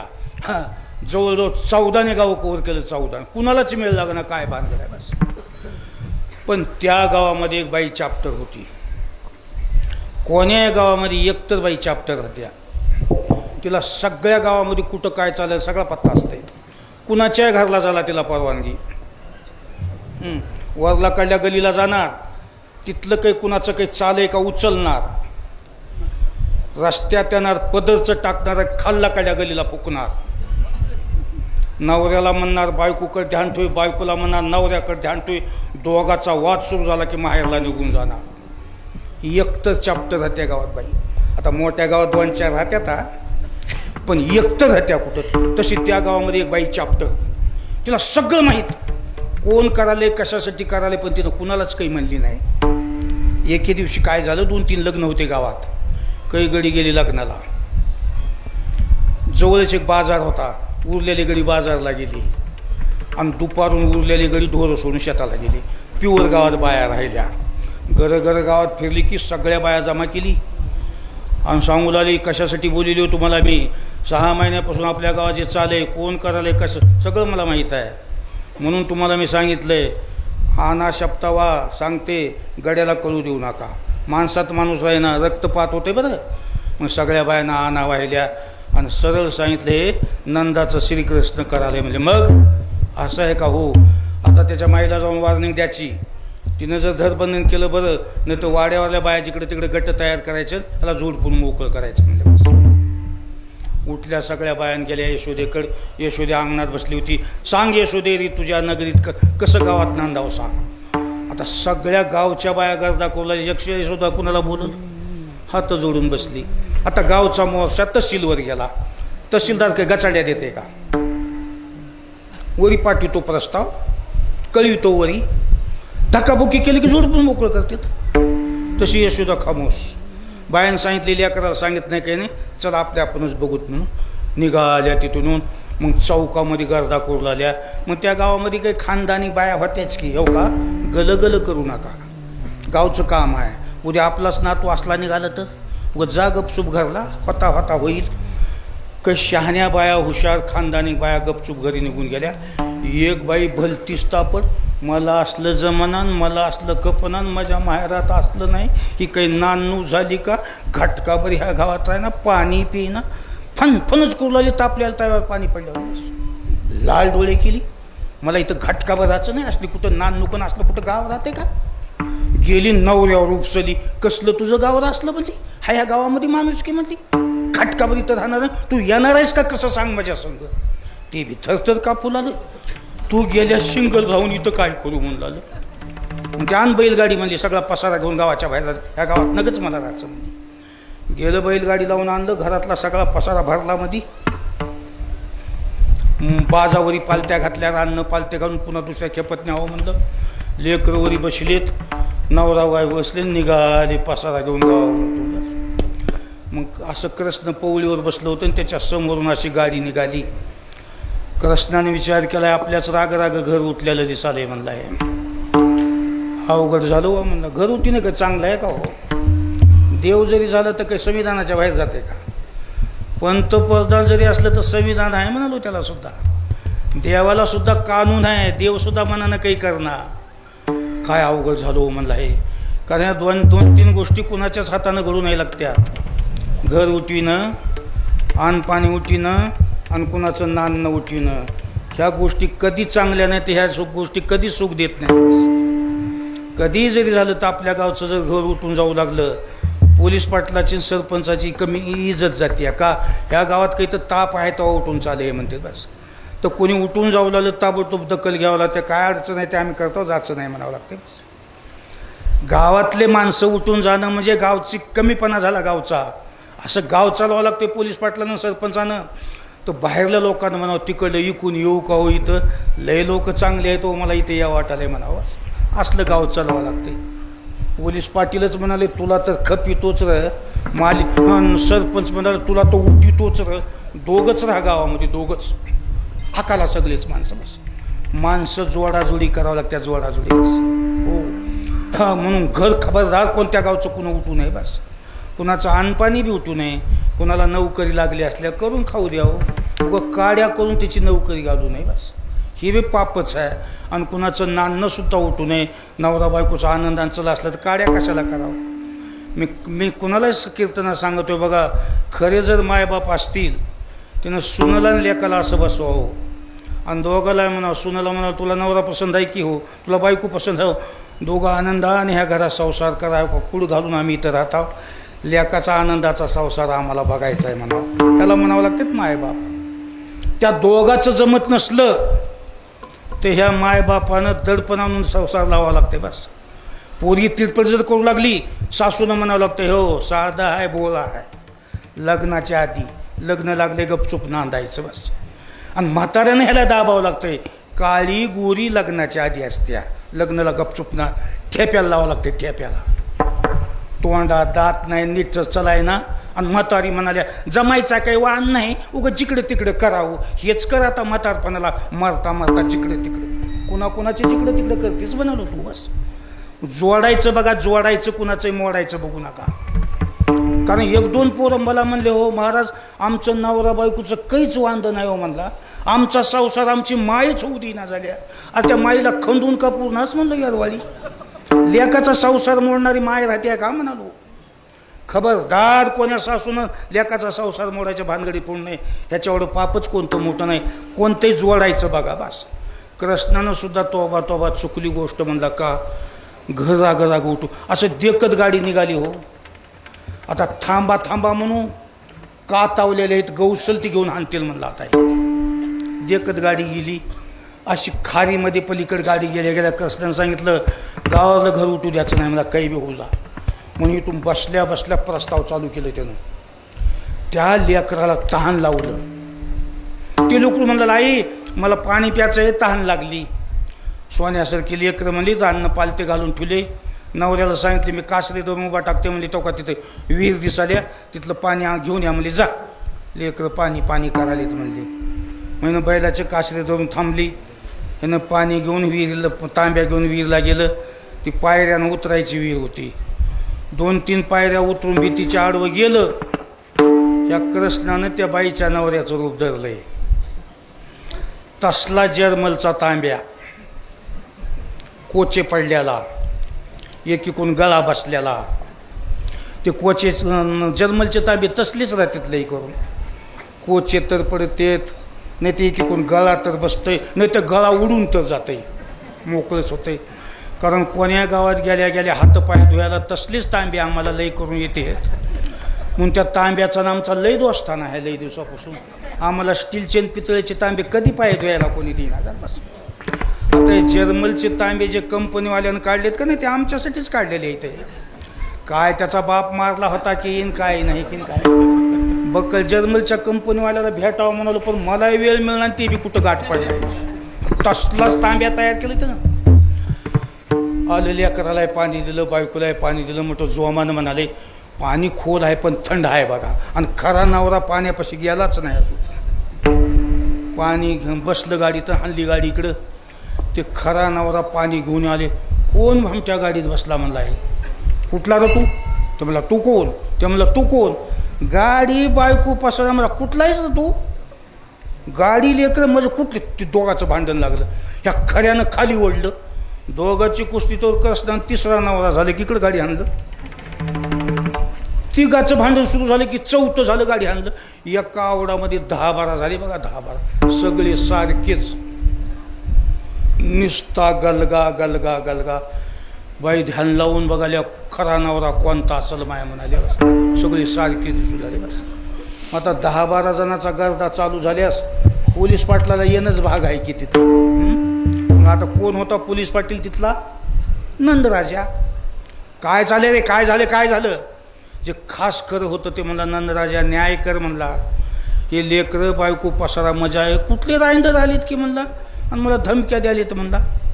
मग ते 10-12 जण जे बनावटी होते का नाही तसल्याच आवाजात म्हणालेत नंदराजा न्याय कर, लेकरं पसारा. कुठले रायंदर आलेत की आवाजात फरक नाही, ॲक्शनमध्ये बोलण्यात काही फरक नाही. नंदराजा शोधून बघ र. हे 10-12 जण म्हणत शोधून बघ र. माईच्या मजा आहे. 10-12 जण माईच्या मजा. इतका काही फरक पडणार. डोळ्याची ॲक्शन तशी, बोलण्याची ॲक्टिंग बी तशी. नंदराजाला कळायचं मार्ग नाही. जर अक्षरातच बदली ना, बोलण्यात बदली ना. मग त्या बाईला बोलून घेतलं नंदराजा. बाई इकडे बरं म्हणले. हो तू काय कर, हे माझा नवरा आहे म्हणून हाताला बाजूला काढ, बाकीच्याला झोडपूनच मोकळं करतो म्हणजे. नंदराजा सकाळी 10 वाजल्यापासून मला बी नवऱ्याचा मेळ लागणार झालाय. म्हणजे खरा कोणता आहे की पत्ताच सगळे सारखेच दिसाले. नंदराजानं मला तुझ्या नवऱ्याची तुला काही खून नाही का, ओळखूयाचं नाही का खूनवर? किंवा दिवाळीला तर उघडं झाल्यास पाठ घासली आहेस का नाही त्याची म्हणल्या तू? काही खून आहे? हाय की खून म्हणली माझ्या नवऱ्या. हो माझ्या नवऱ्याच्या डाव्या खोब्यावर काळा चकता आहे म्हणजे. हो हो हो गौसत आहे नवरा काळा चकता आहे म्हणजे. बस कळतंय नवरा म्हणजे. मग नंदराजानं सांगितलं त्या सगळ्याला तिकडं तोंड करा. आणि मी काय म्हणतो त्या ऐका. सगळ्यांनी शर्टाचा पालो वर करून डावा खोबा दाखवा. सगळ्यांनी शर्टाचा पालो उभा केला, डावा खोबा दाखवला. सगळ्याच्याच खोब्यावर काळा चकता एकाकडून. बाई लांब जाऊन बसली झाडाखाली. गेला नवरान काय आता म्हणजे. बस पत्ताच नाही त्याचा. बस म्हणजे खास खरं जे होतं तर नंदराजा थोडा विचार कर माझा. माईच्यान मजा आहे र. हे 10-12 जण विचार कर माईच्यान मजा आहे र. तुला कोण्या देवाची शपथ व्हायल्यास नंदराजा खरं वाटते. 10-12 जण बी कोण्या देवाची शपथ व्हायल्यास. नंदराजा एवढा गावचा पाटील पण दिवस खाजू डोक्याच्या व्हायची गोष्ट नाही. नाही ह्याला धर बंधन करावंच लागेल काही ते म्हणले. मग तिथे एक 12 हाताची भिंत होती. सगळ्याला सांगितलं मी काय म्हणतो ते माझ्या आवाजाकडे लक्ष द्या. ही समोर 12 हाताची भिंत उभी आहे. ह्या भिंतीच्या पलीकड उडी टाकून जाईल त्याला बायको लेकरा पसारा मिळेल, जात नाही त्याला मिळणार नाही. जे खास खरं होतं त्यानं निहाळून भिंतीकडे बघितलं असं. जात नाही उडी म्हणला. गेली बायकून काय आता म्हणला असं. काय बघत बघत देहा दुपारा बायको हाणली हो म्हणला बदमाश आहे ना, पत्ताच लागू दिला नाही म्हणला. कसं विठाला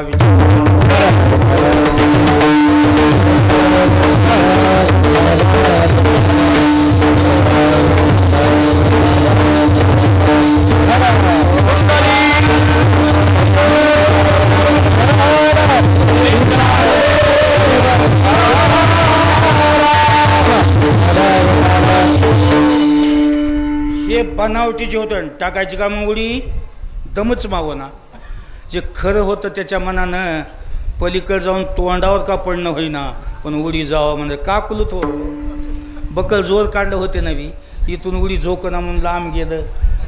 जशी गाडी वापस येऊ लागली रेस करून पुढे घालीत नाहीत का तसं पळत पळत आलं असं असं उडी झोकत नाही. हे चेंडू टुपकल्यान 10-12 जण बी पलीकडे गेले. आणि खास खरं होतं ते राहिलं. नंदराजा तू शोधून बघ म्हणला, इमानदार नाही मजा आहे म्हणला. नक्की हो मग असं कर, हे भिंतीचे आडवं सगळे गेले तर ही गाडी लेकरून बायको घेऊन घराकडं म्हणला. बस न्याय केलास रे नंदराजा म्हणला, तुझा उपकार विसरणार नाही म्हणला. आणि आजपासून एक बायको घेऊन शिवारानं निघणार आहे बाबा म्हणला. लई चांगलं काय गाडी गडबडीने फिरलो होते ना.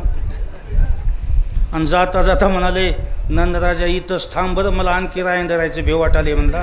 माझा पसारान बायको ठेप्याला लागतो तो इथंच थांब म्हणलं. असं गाडी दामतीला बघा ते रोटावून वाड्याच्या समोर उभा केलं. बायकोला मला आधी वाड्यात होई पसारा फुकून दिला, दिवस मावताला व्हायला म्हणला. नंदराजा चौकात राहिल्या बोलीतूनच रायंदर येतील, इथंच खेळ चालू होईल मला. सगळ्या गावानं रायंदर होऊन गेले म्हणला. इथं बस गाडीतला पसारा फेकला, बायकोला वाड्यामध्ये सोडलं. दिवस मावळे तो पसारा लावलं आणि दिवस मावता मग चट्टे आतरलं आणि बायकोला बोलून घेतलं. हो नंदराजा होता म्हणून हाती लागलीस म्हणला, नाही तर एवढ्या घाईंदळीत गेलीच असतीस म्हणला. तर आता मला रायंदराची फार भोय वाटायला तो तुला एक सांगतो म्हणला, उद्यापासून घरातल्या घरातच काय काम असतील ते करायचे, घराच्या बाहेरचे सगळे कामं मी करणार म्हणला. का नंदराजा नसल्यास कुटाणा होऊन बसल म्हणला. आता बाहेरले कामं धुवून आणतो, काय काय राहतात कामं आता तुम्हालाच माहिती, ते सगळे कामं मी करतो म्हणला. पण आता वाड्याच्या बाहेर जायचं नाही म्हणजे बस. एवढा पसारा ठेप्याला लागला की कृष्णानं आनंद मानला. का घर आपल्या राग उठलं होतं ते ठेप्याला लागलं, त्याची काही अडचण नाही. ये दशे चरित्र केले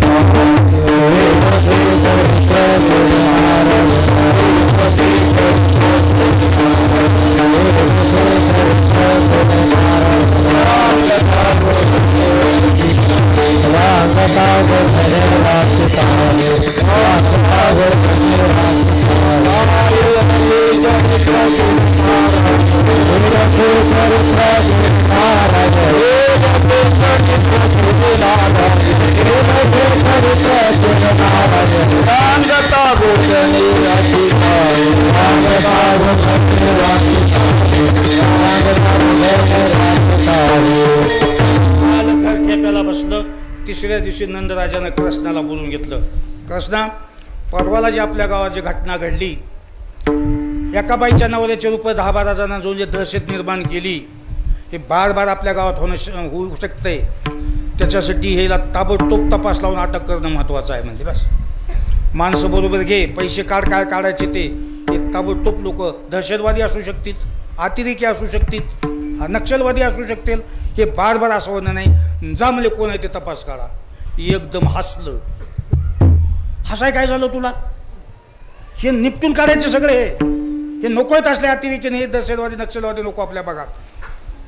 पैसे घे. तुला हसाय काय झालं? बाबा म्हणला मी माफी मागून बोलू का म्हणला. बोल. परवाला जी घटना घडली की नाही ती मीच घडून आणलो होतो म्हणला. म्हणजे परवाच्या दिवशी तू त्या बाईच्या नवऱ्याचे रूप धरलास. धरायला 6 महिन्यापासून चालू केलोय म्हणला, पण उघडा परवाच्या दिवशी पडलोय म्हणला. ही घटना जुनीच आहे म्हणला, पण उघड तिला परवाला आली. बरं बरं बरं, मग असलं चालू केलंयस म्हणा, सध्या त्याच कामावर आहे म्हणला मी. मग नंदराजानं सांगितलं तुझे हाडं निभरलेत वाटाले बस.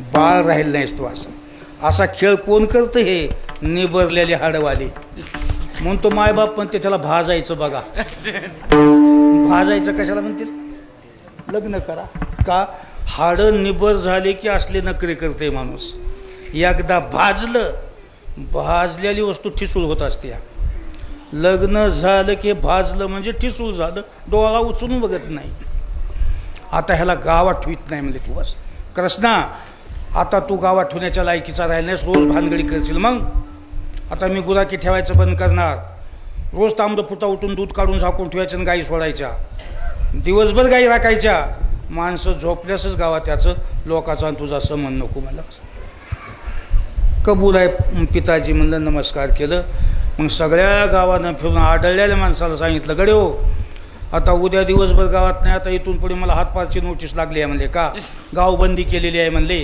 मी आता गावात दिवसाचं कधीच राहू शकणार नाही मग काय करणार उद्या जाईन मी.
आता रांगतानाचं चरित्र संपलं कोणी म्हणते एवढंच केलं का चरित्र भरपूर आहे हो पण माझ्या टायमात बसणं झालंय मी माझी खाजगी तडजोड आहे म्हणा की चरित्र भरपूर आहे पण टायमाच्या पलीकडे जातं म्हणून मी माझ्या कीर्तनात ॲडजस्ट केलंय म्हणा की आता गोदने राखीत आहे आता गाय राखताना काय केलं ते 4-5 मिनिटात सांगतो बस जेवायचा टाईम झाला आहे आधीच उशीर केला उभा करायला तुम्ही 11ला सुरू केला असतं का नाही मजा आली असती पण आता जितकं कीर्तन लावेल तेवढं तर भूक लागल्या लोकांचा तळतळाट लागणार आहे मला बस स्वयंपाक इकडं बघायला लोक तिकडं बघायला तर मी जर लांब गेलो का नाही दोघाचा शाप मला लागेल बस तर आता 4-5 मिनिटामध्ये तुम्हाला गाई राखताना गोदने राखीत आहे गाई राखताना काय केलं मला कसं पुसणा झालेत म्हणून इंद्राला राग आलता गवल्याचा म्हणून 7 दिवस पाऊस पडलं होतं कृष्णानं सांगितलं माझ्या भक्ताला मी सांभाळणार गोवर्धन माळ उचलात गोकुळचं संरक्षण केलं ही गाई राखताना आणखी काय केलं या दुनियामध्ये आपल्या पुलक्याचं कोण आहे या दुनियामध्ये खरं मायाचं कोण आहे कोण आपल्या काळजाचं आहे कोण जीवाला जीव देतंय म्हणायला तर सगळेच म्हणालेत की तुझ्या केसाला तर मला धक्का उग म्हणते ते खरं जीवाचं आपल्या जन्माचं कोण आहे खरा आपल्या कळकळीचा कोण आहे ते गाई राखताना कळून दिलं बस कसं झालं एके दिवशी यशोदा संध्याकाळी कृष्ण आल्यानंतर मांडीवर घेऊन थोडी अवघड करू लागली काय कुटाणा केलास की रोज 10 बाऱ्या घरी येत होतास वाडा चांगला वाटत होता भनभन वस पडलेल्या गावात झाला ह्या वाड्यात कर म्हणा काही नाही तू नाही तर माझं काय खरं असं म्हणली त्यांना बोलत कृष्ण म्हणला मला सोडून कर म्हणा म्हणालीस मी एखादा मेलो तर तू मेल्यास तटकून जीव देईन म्हणली मी कशाला राहू हसलं कृष्ण इथून मागं तो कोण्या मायनं लेकरासाठी जीव दिला नाही बाबा पण माय देतो म्हणाल्या बघूत मग 2-3 दिवस मध्ये गॅप जाऊ दिलं यमुनेच्या ढोवामध्ये एक साप होते ते दिवसभर पाण्यात राहतो संध्याकाळी माणसं झोपली की फडेवरी करायचे फुसकारे आणायचे परिसरात सगळ्या लोकाला त्या विषानं गुंग याची 12 वाजे तो लोकाला सुधरत नव्हतं कृष्णानं म्हणला हेचा नाही ना आधी करावं लागेल म्हणला म्हणून यमुनेच्या ढवात उडी टाकली 3 तास मध्ये राहिला मग आता त्याच्या संघर्ष होतंय का गवल्यानं सांगितलं मेलं कृष्ण आपलं का मोठे साप आहेत घेतलं खाऊन 3 घंटे कसं राहील म्हणले आले गावात बोंबलत यशोदे कृष्ण तुझा मेला हो आता माझा वाघ गेला, मला वाचूनच काय करायचं, आता मी जीव देते म्हणून निघाली. लोक म्हणले धरा धरा, तिचं लेकरू मेले, जीव देत्या धरा. 4 माणसाला ऐकना गेली. सोडाच म्हणून लागली, आता मला राहायचंच नाही. बस भांडणामध्ये सोडू लागल्यास माणसाला जोर येते जास्त. तुम्ही धरू नका हो, सोडा म्हणते बस. आणि सोडल्यास काही बी करणार. सोडल्यास काय म्हणते, चांगले चांगले माणसं आहेत म्हणून एवढी बार राहू द्या, कवाच काही करणार नाहीस तू. तसं यशोदा सरका मला जाऊ द्या, सरका मला. लोकांनी सांगितलं हे ऐकत नाही, त्या सोडून. उडी टाकल्या टाकल्या 1-2 गोच्या खात्या पण ओढून काढून दिलं सोडून. पळतच गेली. मग धाडकून पाण्यात उडी टाकाव का? कोण असं मायाचं दुनियात आहे. बस कडलाच गेली आणि तनतना नाचाल्या. माझा वाघ कुठं आहे, माझा सोन्या कुठं आहे. त्या गवळ्यानं सांगितलं इथं बुडाला आहे म्हणला. मग जाऊ मध्ये का? तीर्देव कुण्या यमुनेचे कळ काठीच कोलाल करीत आधी. बस कृष्णानं पाण्यात म्हणला माय जीव देतो म्हणून आल्या, पण पाण्यात त्याचा काही वाण दिसणं झालायचा. मग त्यानं पाण्यात बसल्या बसल्या असं अंग हलवलं, लाट बनली. लाट बनल्या म्हणल्या तिकडून जे पाणी फुगत आलं इकडून. यशोदा म्हणाल्या पाणी बी वाढाले जळाले म्हणून टेकड्यावर राहून उभारले. कृष्णानं म्हणला वा रे वा माय. आणि मग पाण्याच्या बाहेर आला मस्त बासरी वाजवीत. मग लोकांनं गावामध्ये मिरवणूक काढली. सगळ्या बुडाला होता तेव्हा बोंबले म्हणून शिमगा केलाय आणि मिरवणूक काढली म्हणून हो का पाडवा पुढे. सण बी त्याच्यामुळे झालेले असतात काही ना काही का. आणि मग पुन्हा माईला व्यवस्थिशीर बसून 2 गोष्टी सांगितलं. मला माय माझ्या 2 गोष्टीवर तू लक्ष दे म्हणला. या जगामध्ये कोणी कुणाचं नाही म्हणला. माय म्हणलाली तू बुडालं म्हणून मला कसं किच वाटलं, कर म्हणा गेलं, उगं येऊ नको म्हणला. मला सगळं कळालंय म्हणला तुझं. गुडघ्या इतक्या नका पाण्यात आली नाहीस म्हणला. सांगतो तुला म्हणला, इथं येताना बी एकट्यानंच यावं लागते म्हणला माय, आणि जाताना बी एकट्यानं जावं लागतंय. काय पाप पुण्य करायचं ते एकट्यानंच करावं लागतंय आणि त्याची सदा एकट्यानंच भोगावं लागते म्हणला माय. तर माय तुला मी निक्षून सांगतो म्हणला, माणूस मेलं त्याला 10-12 दिवस यमपुरीत हिशेब द्यावा लागते माय. आणि तिथून पुढे भक्ती केली असली तर जन्म मिळते, नाही केली तर 84 फिरावं लागते. तर माय रोज देवाचं ध्यान करी जाय, देवाची पूजा करी जाय. हे जन्म संपलं की पुन्हा जन्म मिळते. बरं तू म्हणशील की नवरा करायला आणि भावकीचे करायला, तर असं म्हणू नको. कारण भक्ती केलेली ज्याच्या त्याच्या उपयोगाला येत्या, दुसऱ्यानं केलेला आपल्या काही उपयोगाला येत नाही. तुझी भक्ती तू करून 84 चुकून माणसाच्या जन्माला ये म्हणजे बस. आज बऱ्याचशा लोकांचा गैरसमज आहे, नवऱ्यानं भक्ती केली की बायकोला येत्या. पुन्हा थाप आणले की आमच्या माघारीन काही नाही की, कोणी आले की तुम्हाला थाप आणून चालय की. गडे हो, शेतातलं काम एकट्यानं केलं तर घरबार बसून खाईल, पण देवदेव एकट्यानं केल्यास घरातल्या कुणाला उपयोग होणार नाही. ह्या 4 गोष्टी कुणाच्याच कुणाला होणार नाहीत. 5 गोष्टी पुन्हाच्याच कुणाच्या उपयोगाला पडत नाहीत. खेटून जरी बसलं तर कोणी कोणी घेऊ शकत नाहीत. त्या 5 गोष्टी कोणत्या ध्यानात ठेवा. जेवण 1, झोप 2, व्यायाम 3, दानधर्म 4 आणि देवाची भक्ती. हे कुणाची कुणाला येणार नाही. बायकोनं केलं की बायकोला बस. बायको जेवल्यास तुमचं पोट भरतंय का? बायकोनं झोपल्यास तुम्हाला येतंय का? नवऱ्यानं व्यायाम केल्यास बाईला व्यायाम घडतंय का? हे सगळ्या गोष्टीच्याच त्याला येत. म्हणून तर म्हणजे आपुली आपण करा सोडवून. म्हणून शेतातले काम आवडत नसले तर गुत्ते द्या, पण सप्त्याचे गुत्ते देऊ नका. वैयक्तिक तुम्ही करा. कारण ज्याला रोग झालाय त्यानंच औषधं घ्यावं लागतात. हो कुणाचं काही नाही. आता मला 84 आहे, मीच पूजा केली तर माझी 84 चुकर. माझ्या भजनावर घरातल्या माणसाची चुकणार नाही. लक्षात आले तुमच्या? हे गुत्त द्या, काम करा. नवऱ्याची पगार आली तर बायको बसून खाईल, पण नवऱ्यानं देवदेव केलेला बायकोला येणार नाही. म्हणून नवऱ्यानं 100 रुपये देवाला देणगी दिली तर बायकोनं 50 देऊन कवाना पण आपलं जोडून ठेवावं लागते बस. कारण ज्याला रोग झाला त्यानंच दवाखान्यात जावं लागते. रोग झाला हाल्याला न्या दवाखान्यात पकालीला का? ज्याला 84 आहे, काही लोक म्हणते आमच्या गावात सप्ताह होतंय, तू असतोयस का त्याच्यात? नाही, तसं काही नाही म्हणला. लांबून बघतो, बघितल्यानं काही होईना. सावली बघून थंड होतंय का? स्वयंपाक बघून भूक जाते का? काय चालू आहे तुमचं? जपून गुलीर हाणल्यावनी कसं करावं असं म्हणाल माणसं. 5 मिनटं हो, मी बी वडालो किती बी, पण आज जसं सोयीना झाले मला बी हो. विठाला विठाला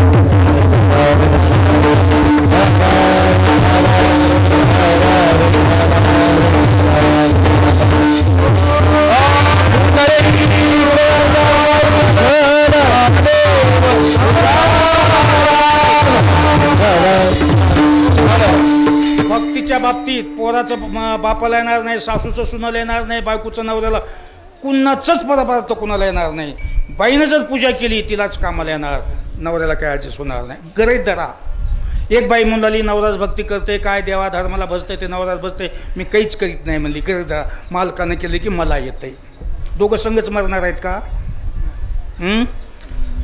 समजा बायको मेली, यमानं विचारलं बाई तुला आम्ही 60-70 वर्ष माणसाचा जन्म दिला होता, पूजा केलीस, जप केलीस, देवाचं ध्यान केलीस? नाही, आमचे मालकच होते, त्याचा काही मला नाद नव्हता, सगळे देव मालकच करतो. कुठं आहेत मालक? बोलव. आता काही ऑनलाईनवर मागिती का नवऱ्याला म्हणालो? कुठं आहे नवरा? नवरा बायको इथले आहेत, पण मेल्यानंतर नवरा बायकोचा काही संबंध राहत नाही. म्हणून काही नवरे म्हणतात पोथी पुराण भजन आमच्या बायकोला लई नाद आहे. तू काही दारू प्यायला जातोस का? मग तुला कशाचा नाद आहे सांग की? बायको आता आहे र, मेल्याच बायकोचा तुझा काही संबंध नाही. म्हणून किती पुरावे सांगू तुम्हाला, कोणतं तर ध्यानात राहील म्हणून सांगावलं म्हणा की. बायकोला दुखणं आलं दवाखान्यात नेलं, डॉक्टर साहेब बघा म्हणला, घाबरू नको म्हणला, टेन्शननं चक्कर आलेले आहे, आता एक इंजेक्शन केलं की चलत जाते म्हणला, वाहनाची गरज नाही. इंजेक्शन काढलं, एक इंजेक्शन केलं की बाईची तब्येत. ते इंजेक्शन बघितल्या डॉक्टरला म्हणाले, डॉक्टर साहेब बायको नाजूक आहे म्हणला, काठाय मोडला तर रडत बसते, असली सुनकेस आमची सुईसारखी बायको नाही म्हणला, काही नाही, आणि असलं जमाना काही नाही, तिच्यावरच्या मलाच इंजेक्शन करा हो म्हणला. सगळ्या अंगाने इंजेक्शन केल्यास तिचं दुखणं नीट होतंय का म्हणालो. हे कशाबद्दल पुरावे सांगालो मी? तुमची भक्ती तुम्ही करून ॲडजस्ट करा. एका कुटुंबातले जरी असला तर तुमचा मृत्यूचा प्रवास वेगवेगळा आहे, त्याच्यासाठी तुम्ही काम करा, बस ॲडजस्ट करा. आता काल परवा एकाच घरातले 7 माणसं एकदाच मेले, एका जागी गेलीत का? एका बाईचं पोरगं काल परवा मेलं, लोक विचारलं कुठं जाळावं, त्याच्या आधी एक मेलतं म्हणा, ह्याला कुठं जाळायचंय? थोरल्या भावाजवळ जाळा की. म्हणजे काय बोलत बसणार आहेत का दोघं जण म्हणा? जोड इथं आहे, इथला हिचकला जोड की बायको कुंकडकी लेकू कुणाचाच कोणाला मेळ लागणार नाही. आणखी 2 मिनिटामध्ये तुम्हाला कळावं म्हणून मृत्यूचा प्रवास वेगळा. आता 4 जण घरात होते, सून लेक सासू सासरे. एकाला जायचे लातूरला, एकाला जायचे उदगीरला, एकाला जायचे परळीला, आणि एकाला जायचे अहमदपूरला. सासऱ्यानं उठलं म्हणला बायकोला, म्हणला तुला लातूरला जायचं की? हो. हे गेलं लातूरचं तिकीट म्हणलं. मला जायचं अहमदपूरला, मी तिकीट अहमदपूरचं गेलो. सून जाणार होती उदगीरला आणि पोर जाणार होतं परळीला. परळीचं तिकीट पोराला दिलं, उदगीरचं तिकीट सुनेला दिलं. म्हातारी खेसाळली, म्हणजे मज तुझं कसं म्हणाला सातार? पहिलं आपलं म्हणत होतास, धर राहू दे तुझ्या पैसे तिकीट. मज म्हणून वाटून तू मला दूर करायलास म्हणले. वापस केलं. पोर गे म्हणलं आता बापावर विश्वास नाही होईल म्हणला, देऊन टाकलं पोराने वास. सून म्हणली मॅच कशाला, मग तिने देऊन टाकलं बस. 4 जण 4 गावाला जाणार होते, राईट तिकीट दिलं तर म्हाताऱ्यापाशी तिकीट ठेवलं. राईट 4 जण गेले चाकूरच धरतो की आता जवळ आहे, चाकूरच्या स्टँडवर गेले. राईट 4 गाडी लागल्या, लातूर चाकूर उदगीर, चाकूर लातूर, चाकूर अहमदपूर, चाकूर परळी. बस म्हातारी बसली लातूरच्या गाडीत, म्हातारा बसला अहमदपूरच्या गाडीत, पोरगं बसलं परळीच्या गाडीत, आणि पोरगी बसली उदगीरच्या गाडीत. 4 गाड्या एक इकडे निघाली, एक इकडे 1-2 स्टेज गेल्या. म्हातारीला कंडक्टरनं सांगितलं तिकीट नाही, माझ्या तिकीट काढावं लागतंय म्हणले. नाही. कुठं आहे तिकीट? ते म्हाताऱ्यापाशी गेलं. म्हातारा कुठं आहे? अहमदपूरला. त्याला तिकडं वाट लावून तू इकडं कुठं निघालीस? अर्धानात उतरलं बघा तिला.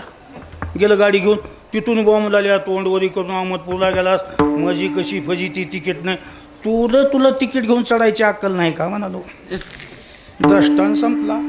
एका घरातले जरी माणसं असले तर तुमचा प्रवास वेगवेगळा आहे. तुम्ही भक्ती दान धर्म करून प्रवासाची सोय करूनच मरा, असं 1 तास प्रवचन आमच्या श्रीकृष्णानं आपल्या आईला सांगितलेलं आहे. त्याच्या वतीने मी तुम्हाला बोललो. असं गोदने राखीत आहे. गाय राखताना असं स्पष्ट सांगितलं. आणि पुढे मग गाय राखताना भुका लागल्यानंतर सगळ्यांनी एका ठिकाणी बसून सगळ्याचा प्रसाद एका ठिकाणी कोण जेवलं, त्याचंच नाव काला. काला म्हणजे कसं मिसळणं, दही लाया साखर मिसळल्या की काला झाला. वंजारी, मराठी, वाणी, जंगम, गोसाई, यल्म, हातकर सगळे एका जागी मिसळायचं, सप्ताह करायचं, त्याचं नाव काला. आणि सप्ताहावर टाकून लोक भांडू लागले की त्याचं नाव मचळा. काला म्हणजे मिसळा हो, सगळे एका जागी व्हा. दही लाया साखर मिसळली की काला झाला.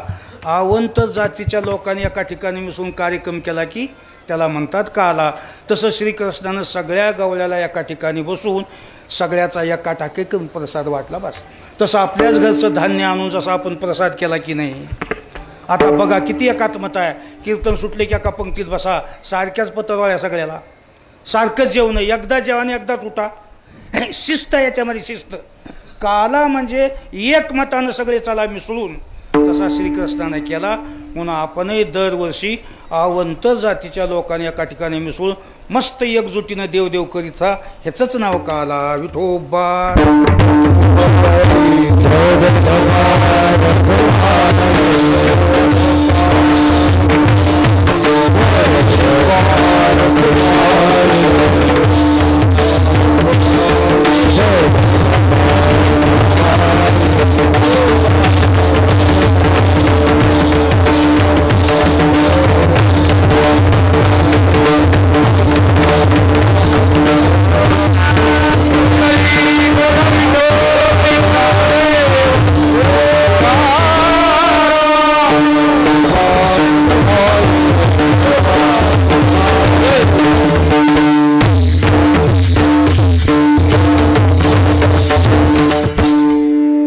आता काल्याचा प्रसाद प्रत्येकाला बसल्या ठिकाणीच मिळेल.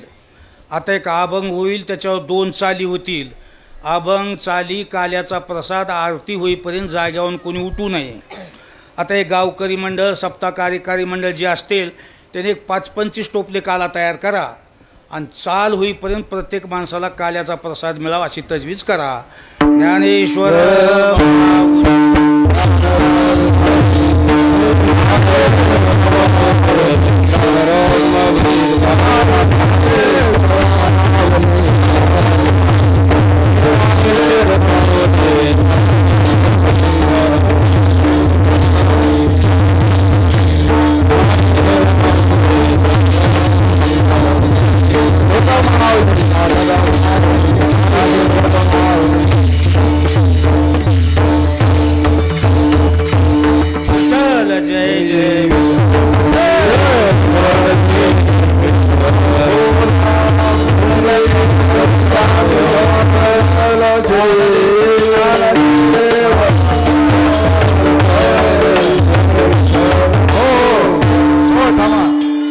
गाडगा बांधून घ्या बाळू. थांबा थांबा थांबा. इथं गाडगा बांधा हे आधी.